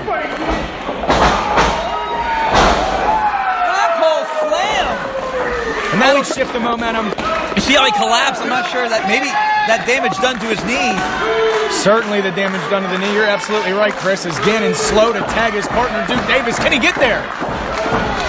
Those long arms, he can tag him from halfway across the ring. And here comes Duke. Duke in, takes out Pretty Boy Smooth. A hard clothesline from Duke Davis. Colby Red back up. Down goes Colby, and again Duke picking up the headshot. For a power slam. Oh, big power slam. And just marching with him around the ring before finally slamming him. Ooh, that was close. Very close. Colby Red just able to kick out. This match continues.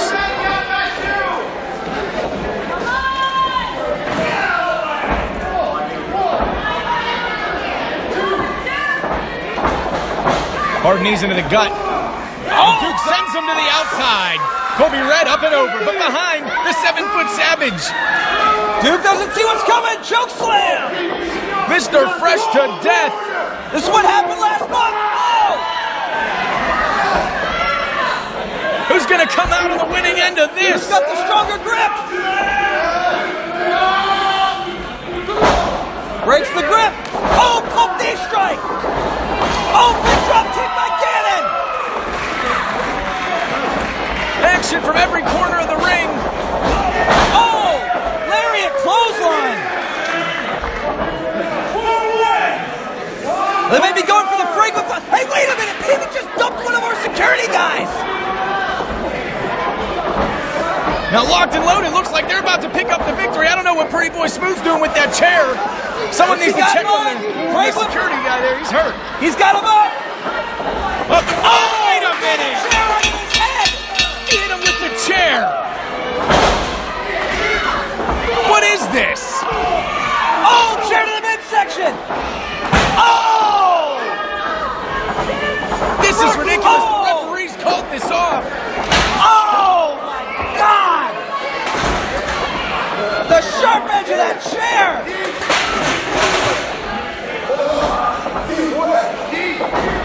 Oh! Devastating.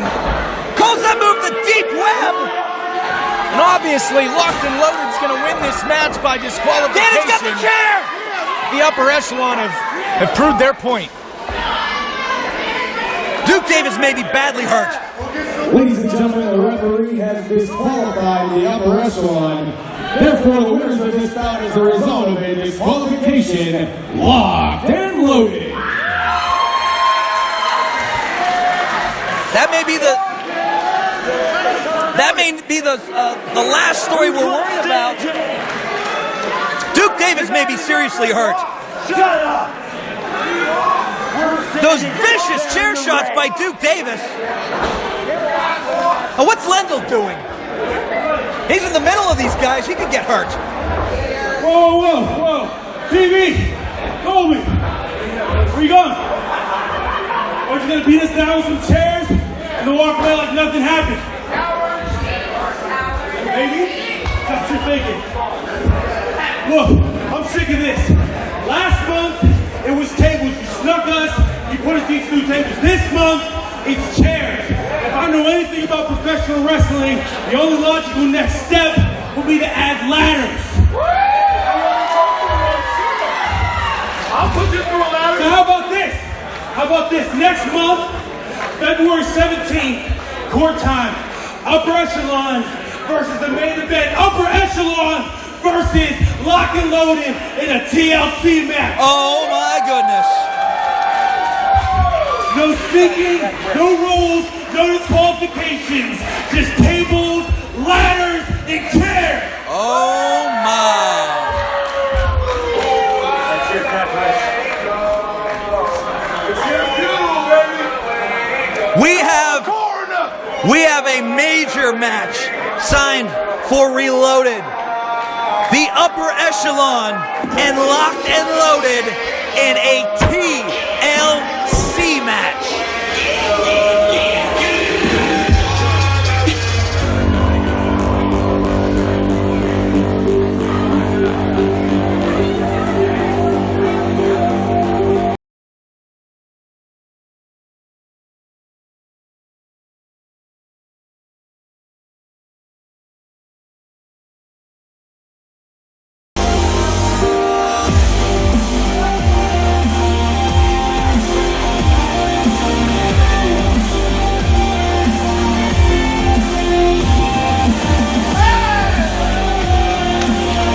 Introducing first, being accompanied to the ring by Ginger, representing the sexy, talented dudes, Gory, Futuristic.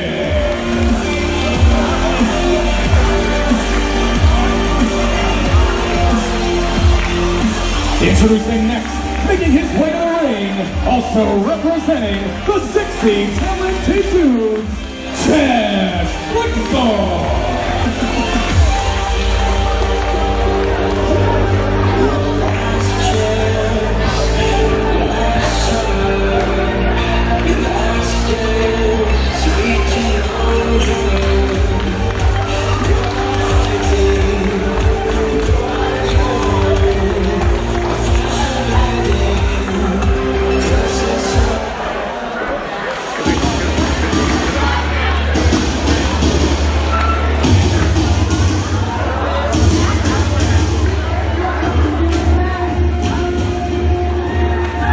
Introducing participant number 3, the Gavel, Lawless Esquire.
Mr. Ben Murphy.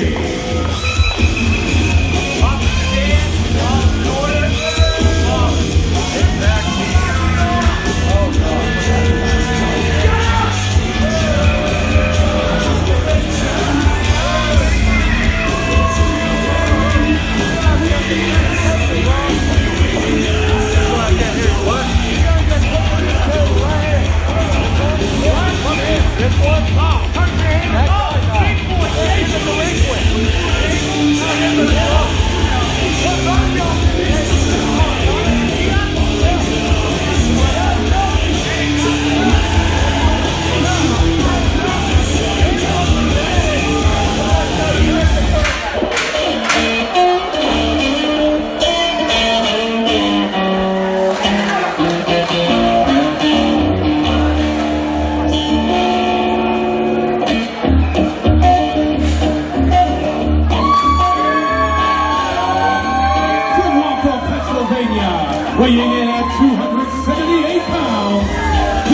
Tree Hammer, Jameson.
Marshall the Bull Gambino.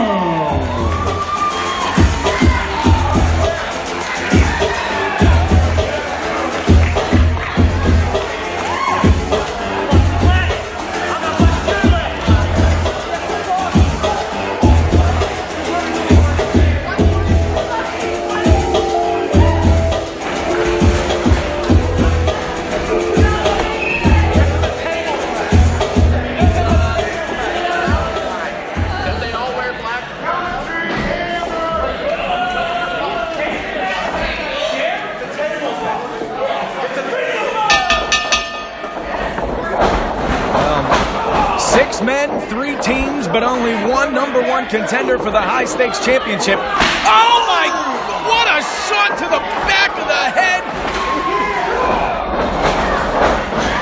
Marshall Gambino may be just trying to play the elimination game here, because David Lawless might be out.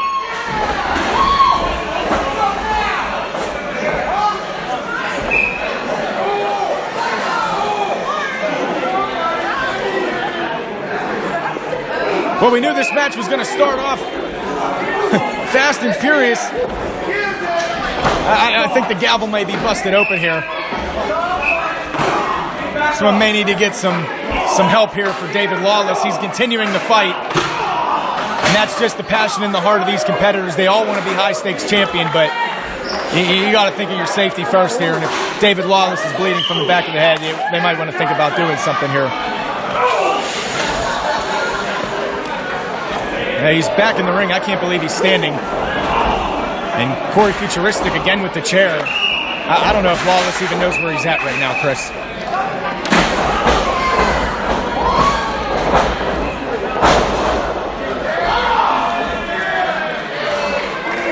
And here comes Billy Ruxpin, Pump Ferrari. What are they doing out here? Representing the STDs, of course. As Officer Dan's about to get into the ring, perhaps to help his partner from Lawless in order. It's one of the things, sorry, I've lost a little bit of my focus there for a second. One of the unusual things is that this match has a lot of tag team partners, or people who typically do team. So you actually may see some cohesion, but it's every man for himself.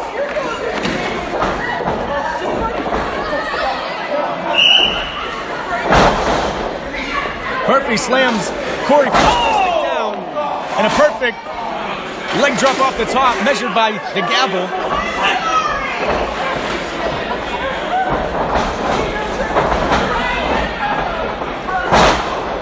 Snapping Corey Futuristic down. Corey's in big trouble. And this is what you mentioned before, Chris. You know, you have three teams in there. Naturally, you're going to see some cohesion, well, the ST, look out! I don't know if behind you! Pump Ferrari, Billy Ruxpin, they have a table. Lawless in order better turn around. And duck the table. And there they go. Marshall Gambino, chest flexor on the outside. Now these two guys have had a long history, two veterans in IWC.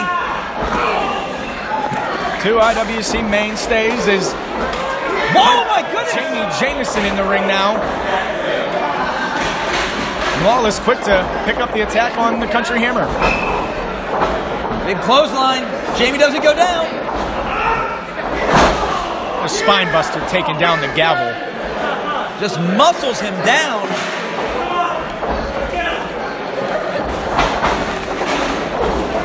Big line by the Country Hammer. And oh, hey, security, somebody get that metal ring out of there. Jameson setting up the table in the first corner. They may be seeing our first elimination, rather. I see the elimination of some lives here by the end of this match. You see how things have been started up. Marshall in the ring now. Marshall and Jami have teamed up as well.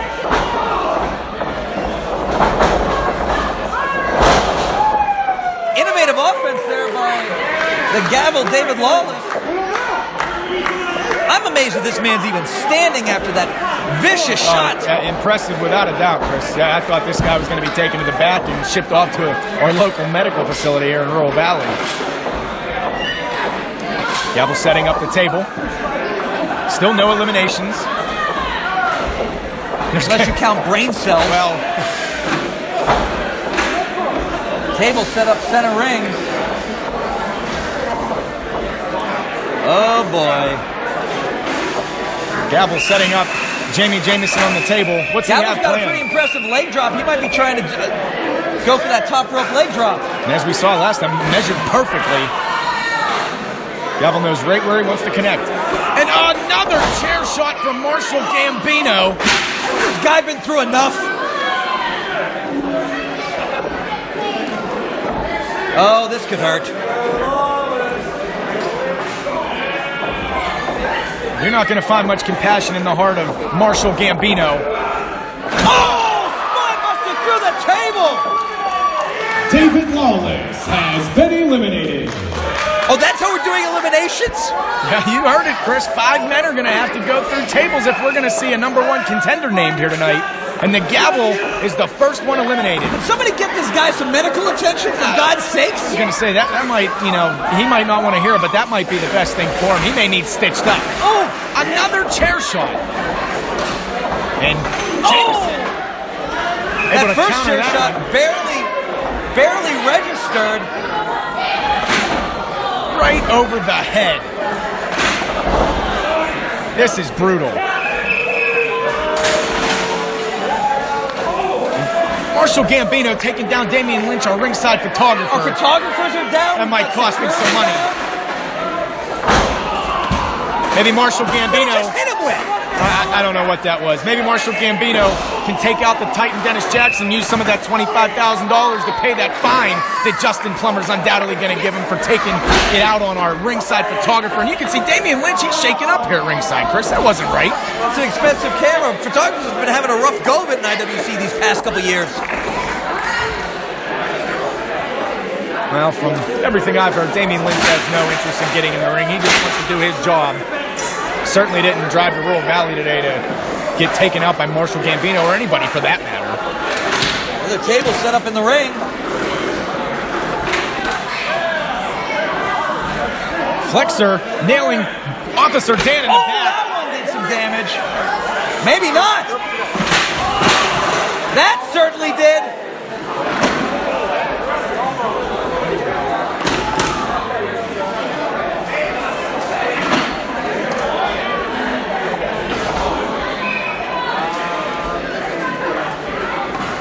Tables everywhere. We got security everywhere. Oh, no. No, no. Oh! Oh, no! What is this? Officer Dan's in big trouble! No way! Oh! Who got eliminated? Officer Dan Murphy has been eliminated. Well, Chris, as you said, kind of hard to decipher who it was that actually went through the table. It's going to be a triage unit by the end of this match. Officer Dan that suffered the brunt of that blow, and he's slow to get up as well. There's going to be multiple injuries in this one before it's over. And Gory Futuristic dancing in the ring for some reason.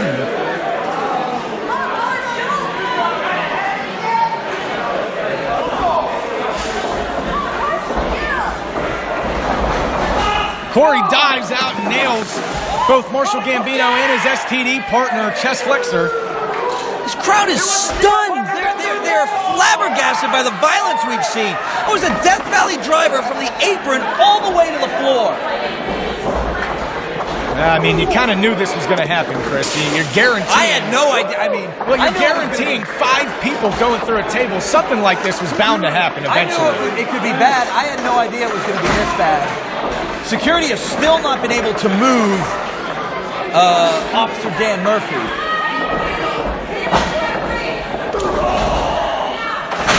Flexor attempting to nail Jameson with that chair. Jameson had it scouted as he sends Flexor into the corner.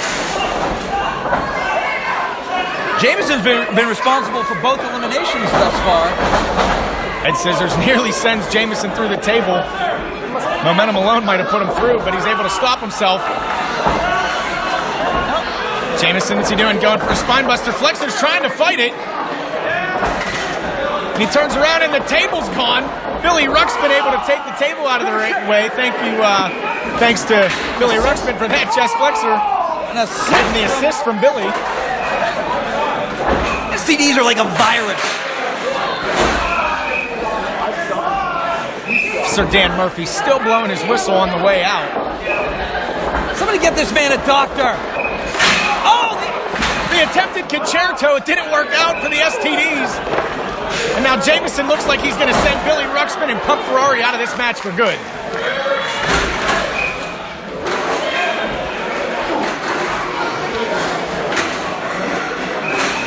Perhaps 2 injuries here, Chris, already, but still 4 men remain in this match. This match is a long way from being over. The backstage area is going to look like a triage unit by the end of this.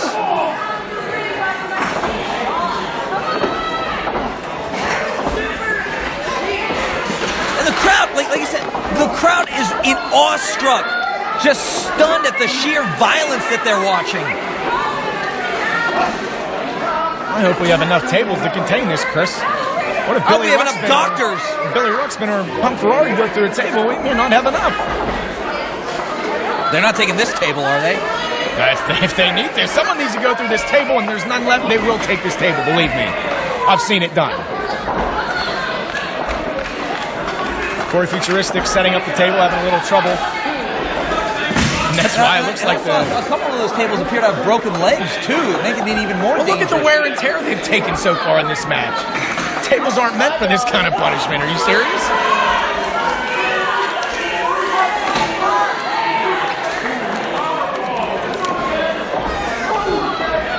I mean, you talk about durability, but...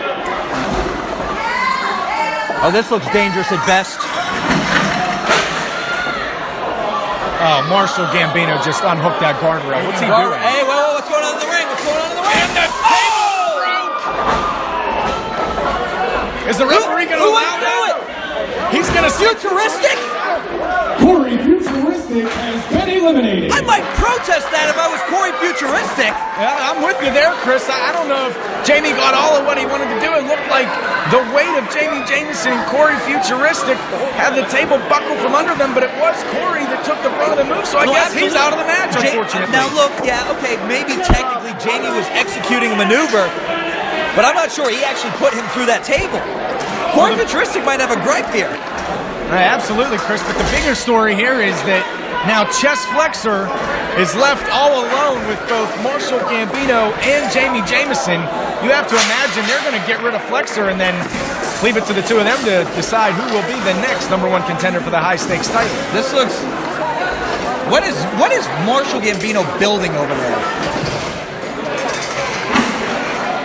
What is Chest Flexor building in the ring?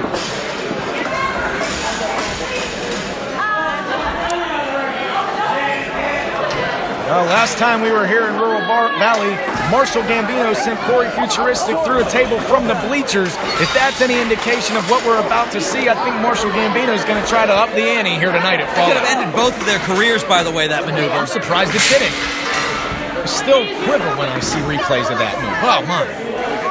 The oh my God moment of the year from IWC this past year.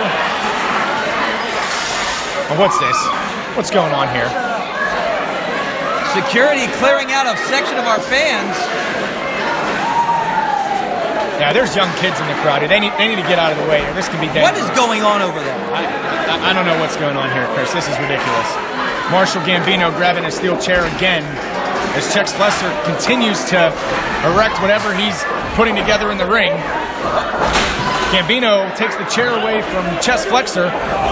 According to the guy, that'll knock the wind out of you. And Flexor, as I mentioned, going to be left at the mercy of these two. Oh! Big chair shot.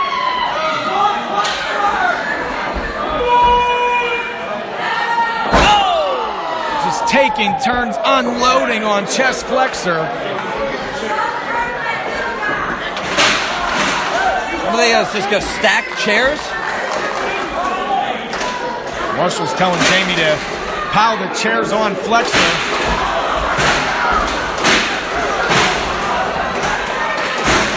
Sorg better move.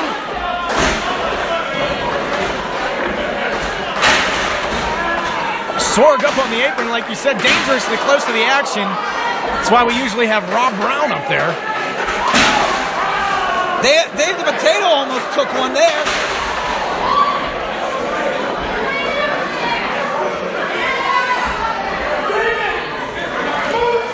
Oh no, you gotta be kidding me. Marshall Gambino just told Jameson to go up top and attempt the moonsault. That moonsault is gonna break both of them in half. Wait a minute, look at this! What are you gotta be kidding me! No! Jameson has been eliminated. Quick, get over there! Well, we knew Marshall Gambino would do whatever it took to win this match. But he just blindsided his tag team partner and sent him crashing through a table to the outside. That barely broke his fall at all, too. He fell straight to the floor. I mean, it's everybody for himself here, Chris, but you gotta wonder how Jameson feels about that. You certainly have to believe he trusted Gambino in this situation as Flexor launching chairs into the face of Gambino. Again to the midsection. Flexor may be on his way back here.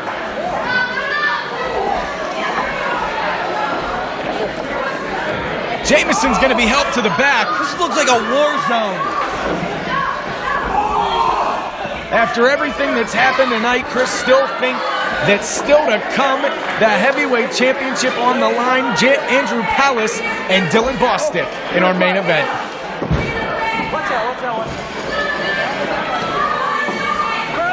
Marshall Gambino hung out to dry here. I can't... The Pump Ferrari's still out there.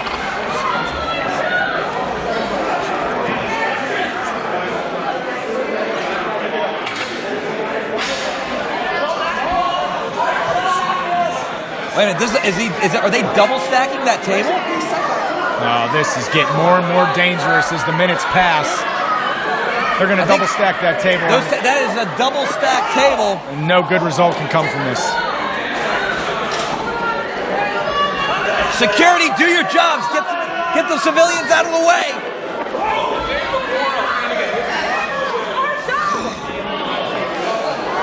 Oh, boy. We're lucky nobody's gotten hurt, civilian wise. How do you know like that? you mentioned. Well, as we know, that's the last thing we need right now is a lawsuit. Superplex on the floor. Flexor may be on his way to becoming #1 contender for the high stakes championship. He can't get him. He can't. Oh no. Flexor's no. That's it! That's gotta be it! He calls for the bell, that's it! Call for the doctors! Of this bout and the #1 contender for the high stakes championship, Marshall the Bull Gambino.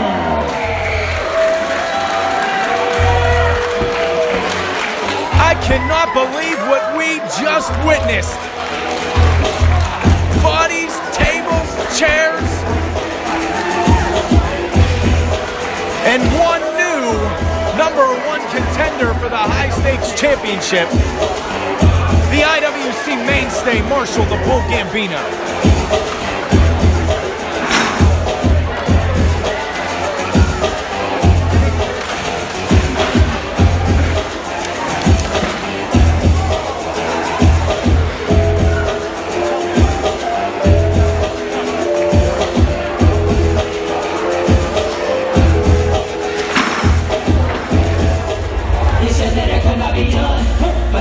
champion. Yeah, I was born to win, cause I'm born again. And I own the ring, yes. I am a champion. I'm winning, I win it all. I'm winning, I win it all. I'm winning, I win it all. Yes, I am a champion. He's low when I reload. Keep low, I'ma keep those free throws. Eyes on Vito, Rico, he stay, he's so keep low. Please don't need those, we beat. I fly from the top floor. Let it run in a lock door. Lock doors, I'm a turn in the rock door. Let it run from the eyes. Everybody just do it and watch me. Watch me get close to the top of the muscle. And a rock star, and a girl for the top. Keep the box door, box to the motto. Billy, ready, go, stick, go. I'm not you ain't go, you up, oh, you don't listen. Can I be done? But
Introducing first is the challenger.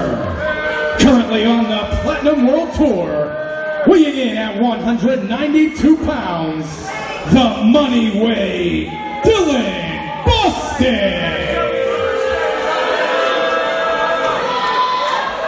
And his opponent from Pittsburgh, Pennsylvania, weighing in at 202 pounds, he is the IWC World Heavyweight Champion, Andrew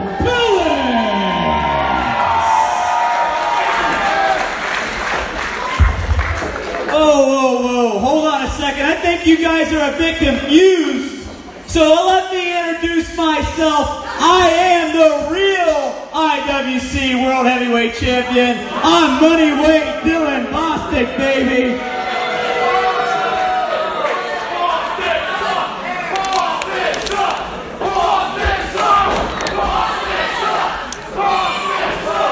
Whoa. Let's try this again. Dylan Bostic, baby!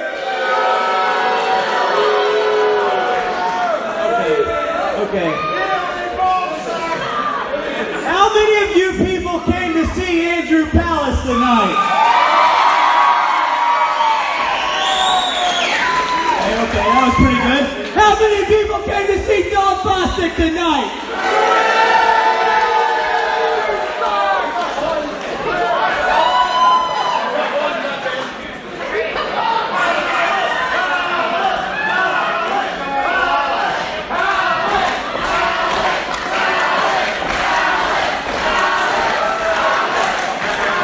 You know what?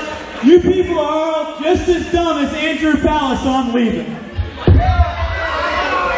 Wait a minute, hey, if you're not taking the title shot, I'll go get my gear on.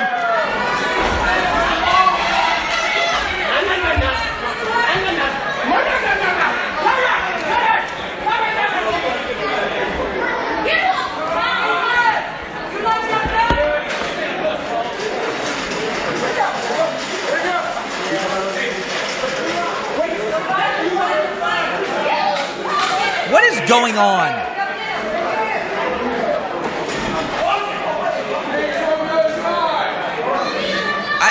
I am completely lost. What is going on?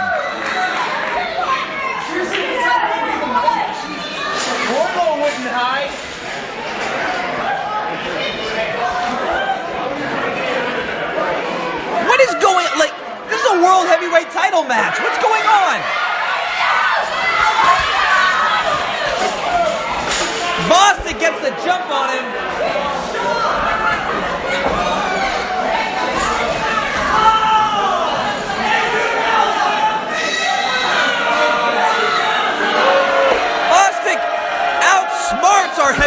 champion. But you didn't hear a bell. The bell won't sound until they get in the ring, so Bostic may have the advantage for now, but he has to maintain that momentum until they head back to the ringside area. You know, our fans have been through enough by this point in the evening. They're going to brawl out into the crowd yet again. Well, these fans in Royal Valley have been hot all night, Chris. They're ready for their main event.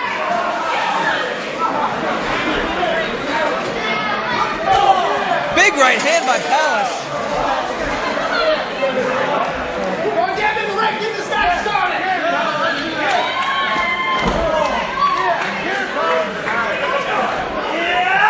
Oh, Palace eats the steel before again, this is all before the bell's even rung. Well, Bostic certainly had a plan heading into this match. No, Bostic has won title matches against Andrew Palace in the past. Well, you're absolutely right, Chris. In 2015, as I was about to say, in 2015, these two had the rivalry of the year in IWC over the Super Indy Championship. Absolutely. Palace ended up victorious at the end of that rivalry, but they went neck and neck the entire time. Bostic not only defeated Palace, took a lock of his hair. Well, Palace certainly hasn't forgotten that. The tides have changed, though. What a difference 2 years makes. Palace now on top of the IWC mountain. Dylan Bostic trying to knock him off. Oh! Basement lung blower.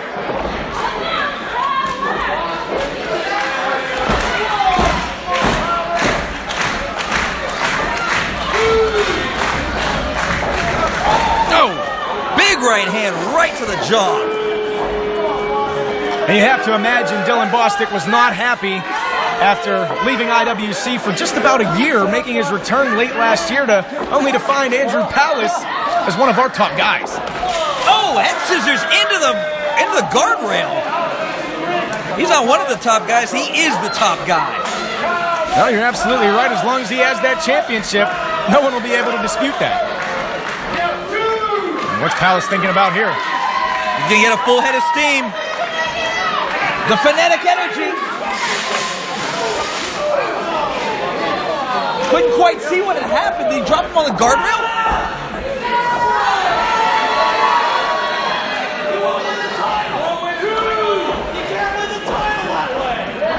Palace trying to make his way back in the ring. Bostic going out after him. He knows that he can't win the championship as a result of the count-on. He needs to get Palace back in the ring. They've been outside of the ring more than they've been in it.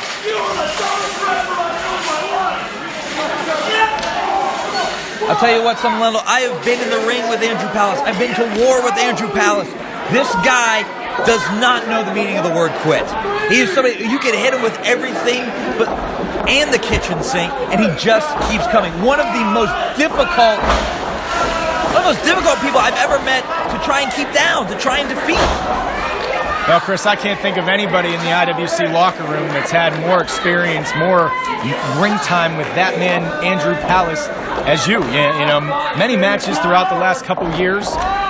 Steel cage matches, championship matches, Super Indy championship tournament matches, everything. I remember in that cage match, I hit him, it had to be at least 2 dozen times with the kendo stick, and the man would not stay down. It was infuriating. It was maddening. You wonder, what do you have to do to keep this guy down? What do you have to do to beat him? Certainly Andrew Palace, a meteoric rise over the last 2 years in IWC. Started off his career as a member of the STDs, if you remember correctly, and elevated himself to the Super Indy Championship, all the way to main eventing the majority of IWC events in 2017. Of course, capitalizing, culminating, I should say, at Winner Takes All, biggest match of his career, and defeating Wardlow, who was undefeated at the time. Absolutely, and you know what? I give him all the credit in the world for that victory. Now, he is now going to understand what it means to be a champion. When you're the challenger, when you're chasing, it's a very, very, very different feeling than when you are the champion, when you are the hunted. Now, Andrew Palace is the hunted. And part of being the hunted means the best wrestlers in the world are coming after you now.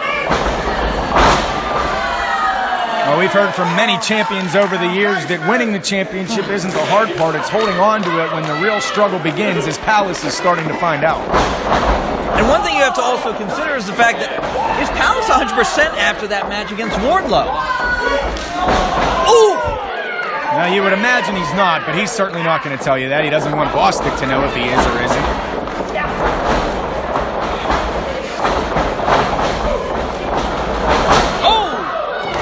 Low angle German. Right to his head and a knee to the face. Knee trembler right to the face.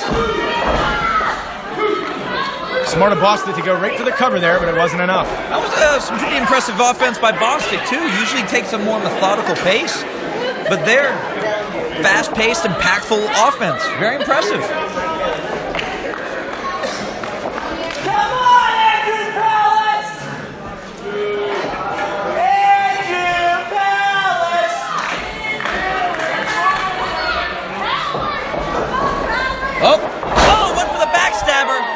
Palace had that one well scouted, hanging on to the ropes. And it's one thing about having a familiar opponent, you know a lot of their playbook. Bostic reversing with the hard elbows. Palace with some elbows of his own. Shotgun drop kick. Bostic dazed now as he's in the corner, slow to his feet. Palace wants him to turn around, measuring him. Went for the haymaker. Saito suplex right on the top of his head. Bostic may be seeing stars there right on the top of his head, as you mentioned, Chris.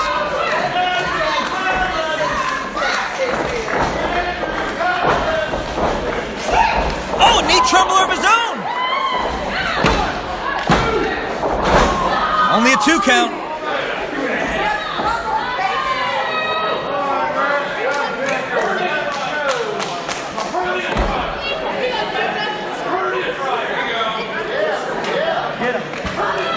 What's he got in mind here?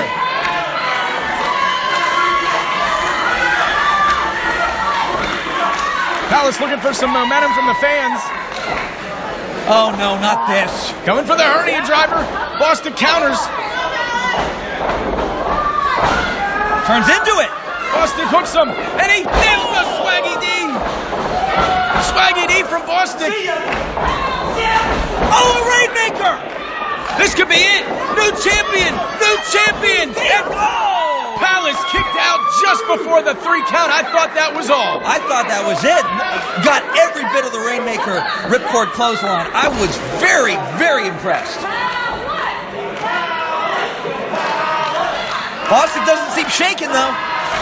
No, I think that just elevated the confidence of old Moneyweight there, Dylan Bostic. Moneyweight, Swaggy D, Justin Bieber of professional wrestling, whatever you want to call this guy. He has enough nicknames to write a book. Oh my goodness! The athleticism of Palace, able to keep his balance. Overhead exploder from the top rope. What's he going for here? He has him up. Modified neckbreaker. I haven't seen that before. That's a new innovative offense from Palace. Only a 2 count. I figure he has that championship around his waist. Maybe he needs to have some new tricks up his sleeve there, Chris Lewis. Set up for a burning hammer almost, but turned into a neck break. I've not seen Andrew Palace pull that out. I'd have to keep an eye on that one. Alex looks to be going to the top rope. He does use the diving headbutt. Oh! And that's not going to do him any favors, coming down hard on his head and face. Bostic may be setting up for that lung blower. Or backstabber, I'm not sure. Wait.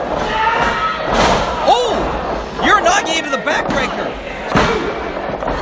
Ooh, that was close. And you notice Andrew Palace didn't kick out there, just able to get the shoulder up. Maybe seeing the wind slowly starting to derail out of Andrew Palace. There's no way that he's 100% after that Wardlow match. There's no way he's 100% after the war last year with Team Storm. How can this man possibly have enough left in the tank for a long title reign? Well, Palace has certainly gone through hell over the last year, but he came through champion on the other side, and he's not about to give that title up yet.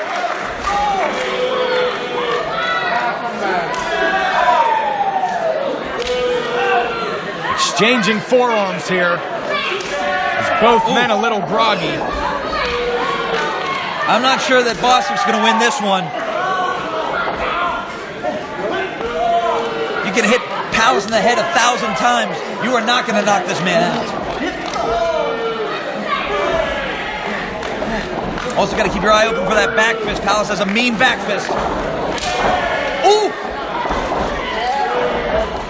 Nice European uppercut. It's just going back to what we said over and over. These men know each other so well. Big European uppercut from Bostic. Jabs now from Palace.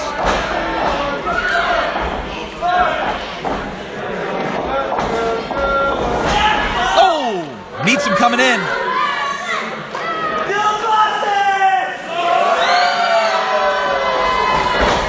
Oh, and Palace returns the favor. Palace catching Bostic this time on the ropes. Bostic's half step behind. Oh!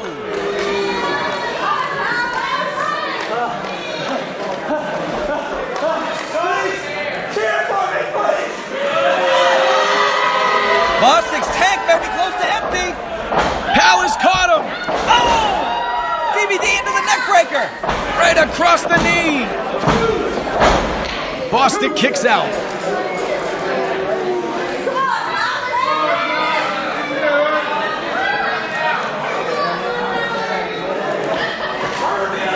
These two have met in classic matchups. Countless matchups, I should say rather, and Classic and countless. easy for me to say. Met in countless matchup, and tonight another classic. There we go. He's going for the hernia driver. Oh, dead weights him. Bostic not allowing him to connect with the hernia driver, and Palace saving the referee in the corner, who almost was on the receiving end. Wasn't able to stop it that time. Referee CJ Sensation's down and out of the ring. Thank you. Come again. This isn't good for either man. There needs to be a referee to count the deciding fall. Palace hernia nail with the hernia driver. 1, 2, 3, 4. But there's no referee. Palace should be retaining the championship. CJ Sensation taking a We need to get another referee out of here. Do we have anyone left? We had some injuries from that last match. Oh, low blow. Low back from Bostic. The backstabber. But again, no referee. Oh, give me ref. Here comes the second ref. No, not like this. No, not you champion. No. Palace just kicked out. No. The resiliency of this champion, Andrew Palace, indescribable here, Chris. If that ref would have been a half-second faster on his 40 time, we'd have a new champion right now. No, he wasn't. Palace kicked out and the match continues.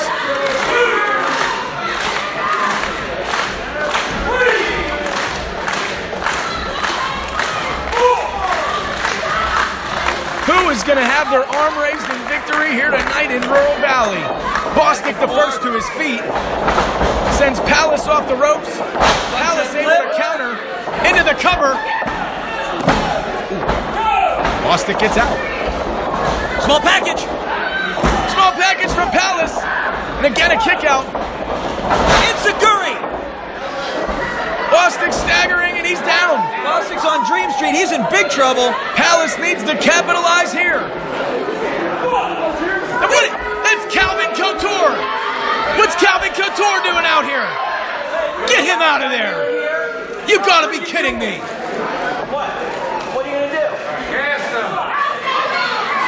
Calvin, if you don't have something planned, I suggest that you... Oh, no! Palace brings him in the hard way.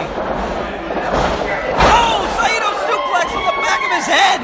Calvin's out of the ring, but I think Calvin did his job. He was in there long enough to distract Andrew Palace. And now there's Mambo Italiano. Oh, and and now the other... We have no more refs. Mambo Italiano out here checking on Calvin Couture. The other referee was slingshotted into the corner by Andrew Palace. I think we are officially out of officials. And Bostic gonna capitalize again. No!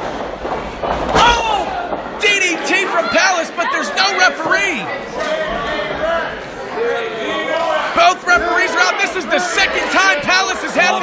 on, get out here, Get off your phone! What are you doing? What's Bulk Nasty? Bulk Nasty in the ring. Chris LaRusso just left the commentary position. LaRusso's in the ring. You gotta be kidding me. This is ridiculous. Bulk Nasty just power slammed Andrew Palace, and now Chris LaRusso's stomping on him. He's supposed to be an unbiased commentator tonight. Anything but, as Mambo, Italiano, and Couture are pushing the referee back in. This isn't right. This isn't gonna be right. No! Palace again gets the shoulder up. And they take the ref out of the ring again. Bostic calling everybody in the ring. And now it's a 5-on-1 mugging of the current World Heavyweight Champion. 5-on-1 as Bostic taunts him from the corner. And now they're just holding up Palace as Bostic measures and delivers a hard shot to the face. This is academic at this point. I hope Justin Plummer sees this footage because this isn't right. And now after taking out the ref repeatedly, now they're rushing him back in the ring. You gotta be kidding me. But the heart of Andrew Palace keeps pushing through as he is again able to get the shoulder up. They just can't beat this guy. I don't think anybody can.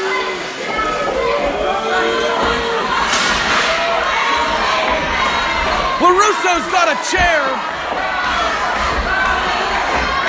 and he's handing it to Bostic, and I'd just like to know why. Bostic measuring Palace. But Palace... Well, you see what's going on, folks. How do you want me to call it? Palace getting a handful. And a pile driver. Palace nailed him with the pile driver. The referee in position. And that's it. That's it. Here is your winner, and still the IWC World Heavyweight Champion, Andrew Palace.